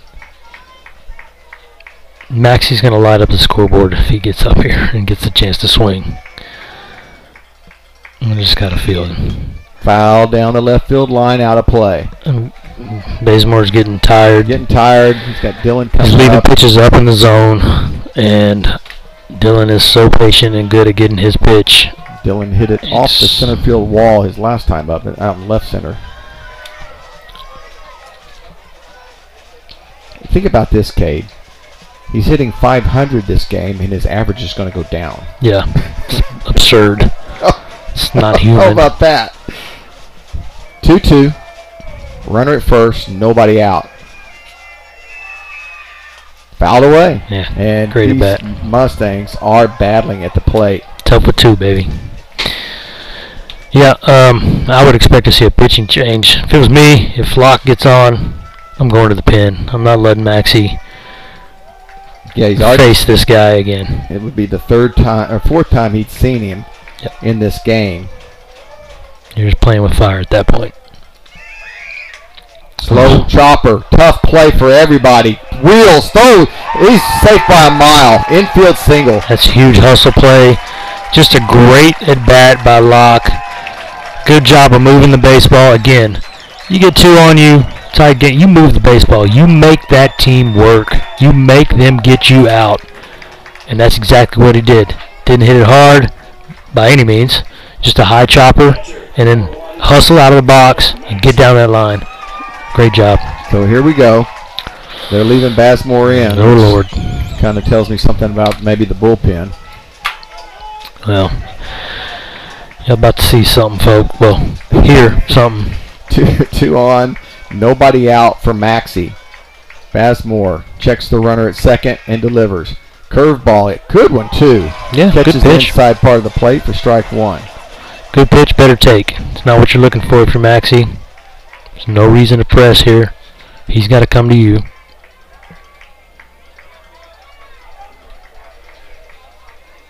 Dillon down 0-1. Another curveball. Lifts it out in the right field. Should be enough. No, you got the strong arm of the right fielder. So Maxey flies out to right. Yeah, another perfect throw by that right fielder. He's had a perfect one-hop throw to every base he's thrown to today.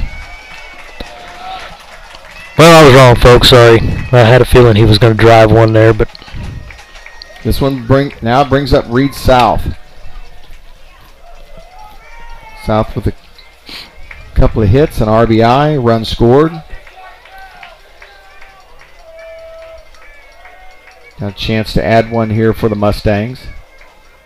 Yeah, Dillon was getting nothing but breaking pitches.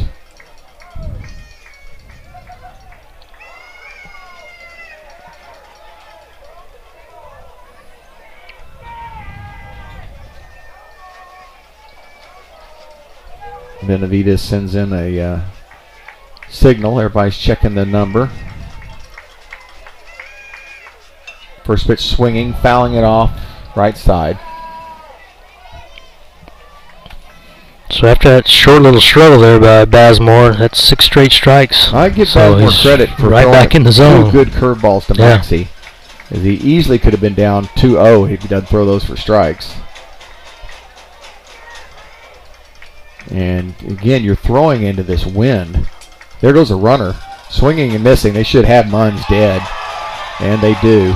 Yeah, I don't know why there was such a delay on the call. But so I'm not sure what happened there. It appeared as though it was supposed to be a hit and run. The runner at first did not leave, which is another mistake. He should be standing on second right now. Because that was definitely a flailing type of swing at what would have been a ball by South to try to move the baseball there. But somebody didn't get a sign, so. Because even with the, oh my goodness.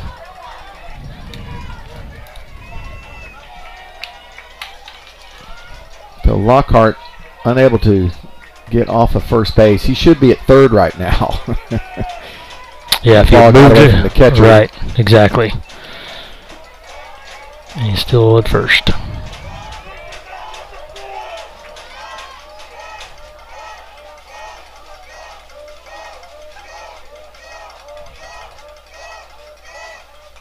Fouled straight back at us. It's 1-2.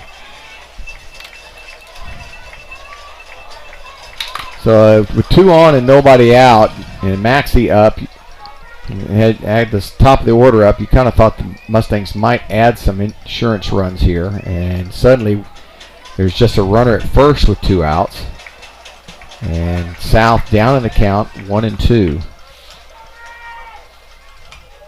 Pops this one up.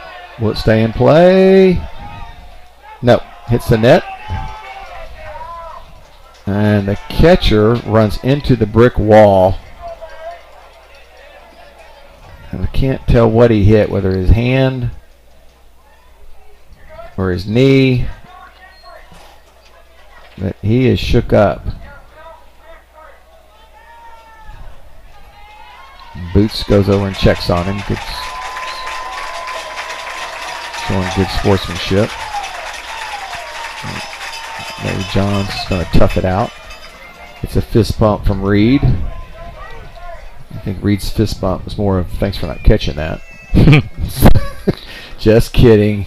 Well, I like to see the sportsmanship from the players on the field. Hopefully the fans will take note of the young folks showing you how to do it here.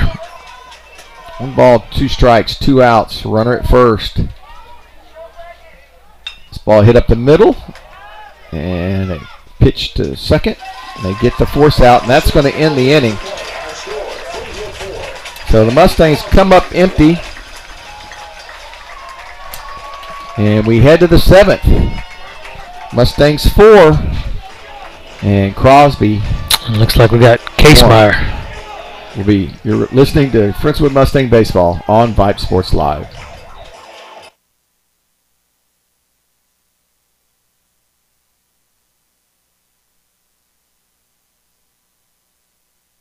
The University Interscholastic League would like to thank its corporate sponsors. Without the generous support of these sponsors, many UIL activities would not be possible. The UIL gives special thanks to Balfour, Baylor Scott & White, Dairy Max, Dairy Queen, Ford, Fox Sports Southwest, Gatorade, Hellas Construction, Max Preps, the NFHS Network, Nike, Register My Athlete, Spalding, and Texas Farm Bureau Insurance. These generous corporate sponsors support the UIL in all its activities, music, academics, and athletics. The UIL appreciates these sponsors and their participation in all that the UIL does in Texas extracurricular activities. On behalf of the UIL and its corporate sponsors, thank you for supporting UIL activities in your community and enjoy the game.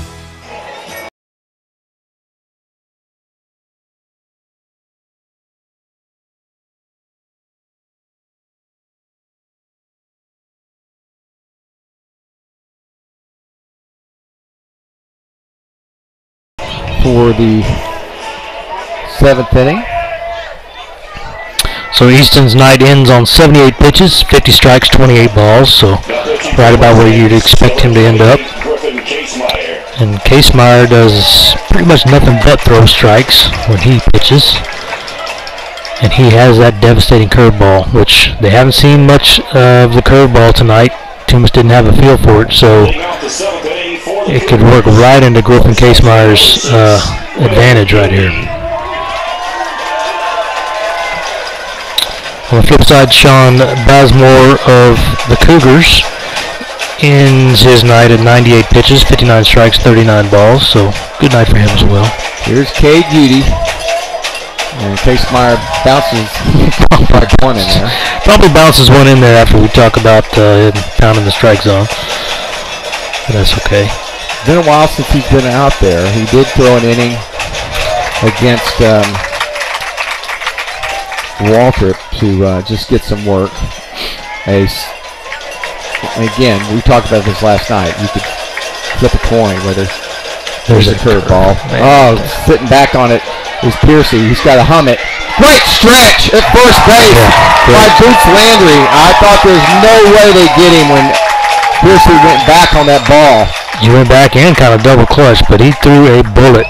And Boots with a great stretch at first and making plays. That's what it's about. It brings up Will Udy.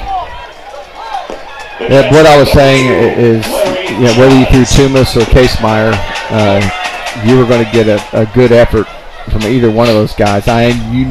Casemeyer is just chomping at the bit to get out there and pitch. He was the number 2 for a while earlier in the season. Threw an outstanding game. And last year in this round was when they needed him most. Coming off the first loss of the season to College Station, could have been a huge letdown, and he came in and absolutely threw a gem and locked it up to move on to the semis against Barbers Hill. He's facing the other Udy brother, the first baseman. And he's ahead in the count 0-1. 1 out, nobody on. Great breaking pitch there. Stays off the plate though, and it's 1-1.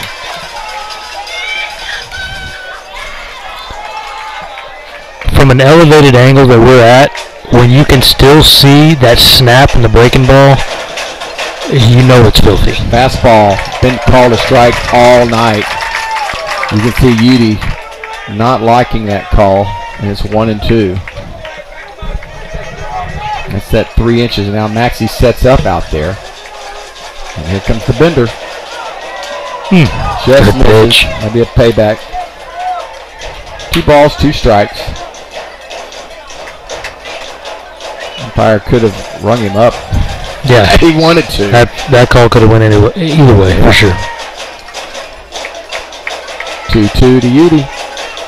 That pitch way outside. It's 3-2. That one not so much.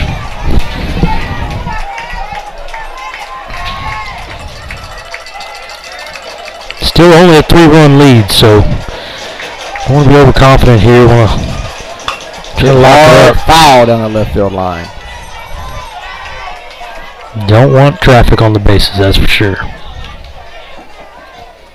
No, and like I say, if you got a strong wind coming across, which sometimes helps your curveball, sometimes hurts it, but it makes it harder to throw for a strike. And if you could throw one here, he'd have a strike. No, it's coming. For sure. There it is, off the plate. Man, you have to throw for a strike. There's no way that kid's swinging at it.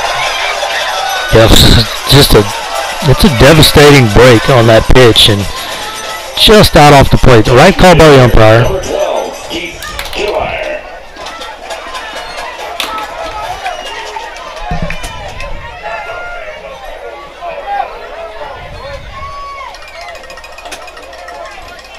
So now you got some traffic. Now you're going from the windup to the stretch. So sometimes that can help with that curveball, though. Here's Kinnemer. Or any pitch for that matter.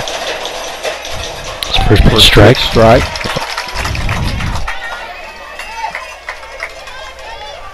One on, one out for Crosby. They need 3 to tie. Curveball stays off, and so it's a good breaking ball, but he's still missing with the pitch outside, and nobody's chasing it because really nobody wants to swing at it. I mean, like I said, when you can see the break from our angle, you know it's breaking a lot and it's breaking hard. So he's just got to get it around the plate more. Fastball in on the hands, and it's 1-2. I mean, that pitch right here would lock it up for him, but he's got to throw for a strike.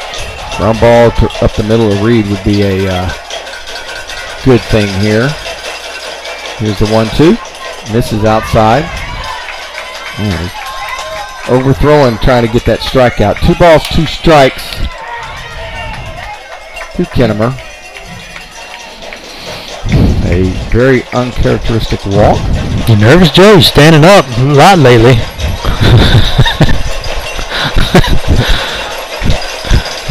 Swinging and miss. That's 2 away. Yeah, I tend to do that. That's a huge strikeout by Case right there. Brings up the right fielder, Ronald Nelson. Oh, pinch hitter.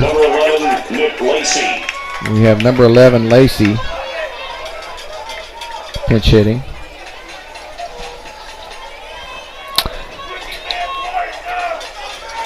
Mustangs now 1 out from headed to the regional semifinals. They got their closer on the mound. And another first pitch strike. Get an update on the Brenham and College Station game before we get off air here. 6-2, top of 7, College Station. So they will go to a game 3. Curveball hit down the line by the diving Aiden Piercy. Just get it in.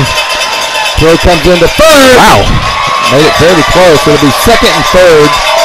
Kind of wish that throw had gone back to second. Yeah. And the tying run comes to the plate. For the tying run at the plate, that was a really good throw by Locke to third base there. And I think he would have made it to second regardless. That was going to be a tougher angle and a longer throw for Locke. It brings up James Londrigan. He has struck out twice tonight. But making it interesting, aren't they? But here for your case, you just got to keep throwing strikes. It's the tying run at the plate. The guys on the bases really mean nothing at this point. Work on the batter. You got 2 outs in the game. No reason to panic. It's just a hit. Showing bunt. With 2 outs. Throw by Case Meyer. One play. Oh my goodness! Look at the pitch on Boots! Oh, I'm sorry I'm yelling in the mic, folks, but a barehanded grab by Case Meyer between the mound and third base, and throws a short hop to Boots, who just picked it clean, barely beating the runner and ending the Crosby Cleaver season. Holy moly, what a way to end the game. Mustangs moving on to the regional semifinals, and I'm telling you, that is one of the best baseball athletic plays you will see in this game on both ends. on both ends. I mean, Boots Landry had a phenomenal scoop over there at the bag, but Casemeyer off the mound, bare hands it, falling away. Yeah, just off bound. I mean, that's the only thing he could do was grab it with his bare hand. They caught him completely off guard, and grabbed it with his bare hand, falling towards third base, throws a awkward short hop to first, and Boots with the stretch and the pick was amazing over there. Wow. And you see some players have gone out to shake hands. Everything's cordial with the players. A lot of the players are hugging the catcher for Crosby. Yeah, the catcher showed a lot of class. Dylan Maxey getting some love from the opposing coaches right now. A lot of class being shown, and Crosby, congratulations, on a great season as well. It's not to be overlooked. A good strong run into the playoffs, and you feel for the seniors of the group, of course, but that was a great ball game, folks. It was an awkward ball game at times, but super happy for these Friendswood boys. Going back to the round they made it to last year. Regional semis. Well, I said all along that if they're going to prove that they are a contender this year, that this would be the series, and they didn't. They did more than prove that they want to get back. Crosby is a very good team. Won that 21-5A district, 26 wins, and Mustangs came in here and took 2 games from them at a neutral site and are moving on to the regional semifinals against, we don't know yet, looks like College Station is going to win tonight's game, so they'll go to a game 3. But the good news for you and I, Cade, is we're playing baseball next week. Yep, and I just am praying that I don't have to go out of town for work. So right now it looks like I'm not leaving until sometime in the weekend. I'm hoping that it's Sunday, but got to go back up north to work out of state, and I really don't want to miss this. So, well, there was one year I was in Costa Rica, and we were 1 game away from going to state. So I was checking the airport because there's no way you're missing that, right? But yeah, it's tough to miss these games, and it's rare that you get this far in the playoffs, and it's an honor. And for a lot of these kids and parents, this is it, right? I mean, some of these kids won't play ball after this, right? And so you want it to keep going as long as you can. And one thing I did not mention that I meant to mention earlier is another great reason for sweeping here tonight is prom is tomorrow night for Friendswood. And you don't want to be playing on Saturday when you're thinking about going to prom on Saturday night. You do not. And you just, hope and pray for these kids that they enjoy prom and have a safe prom. And look forward to next week's baseball. But I tell you what, Joe, one thing to consider here that last year's team did not have that this team does. Okay, last year's team, 31-0 before they lost a game, 33-3 overall at the end of the season. But the one thing they didn't have is anybody with experience playing in that level. And the one thing this team has is you have some players that were there last year. You've got Boots, you've got Dylan, you've got Reed, you've got these boys that are hungry. They're back into that round, and they know what it feels like to be that close, and that can do something for a team. That leadership, that experience. So, man, I'm excited for them. I'm ready to see it. And so last night after the game, I ended up at Whataburger, and while I'm sitting there, one by one, they all start coming in. The bus got back, and all of a sudden there's Jacob Rogers, there's Reed South, there's Mason Munn. They just one at a time. And the girls softball team shows up. And, of course, they just lost, so they're down, and the boys are, trying to cheer them up and whatnot. And all of a sudden the team's all there at Whataburger. And, I mean, there's camaraderie, there's hugs, there's high fives, there's good conversations, and Dylan Maxey comes and sits down at my table, and I said, you know what y'all do have this year is a love for each other. That's really, it's showing. You guys care for each other. And it's easy to play when you're playing for each other. The game gets a lot easier, and you get a lot better. And that's something Friendswood has lacked over the years. A lot of me guys, and this team, it's just fun watching them interact here at Whataburger after a win. And again, consoling the girls who just lost, but this team might surprise us.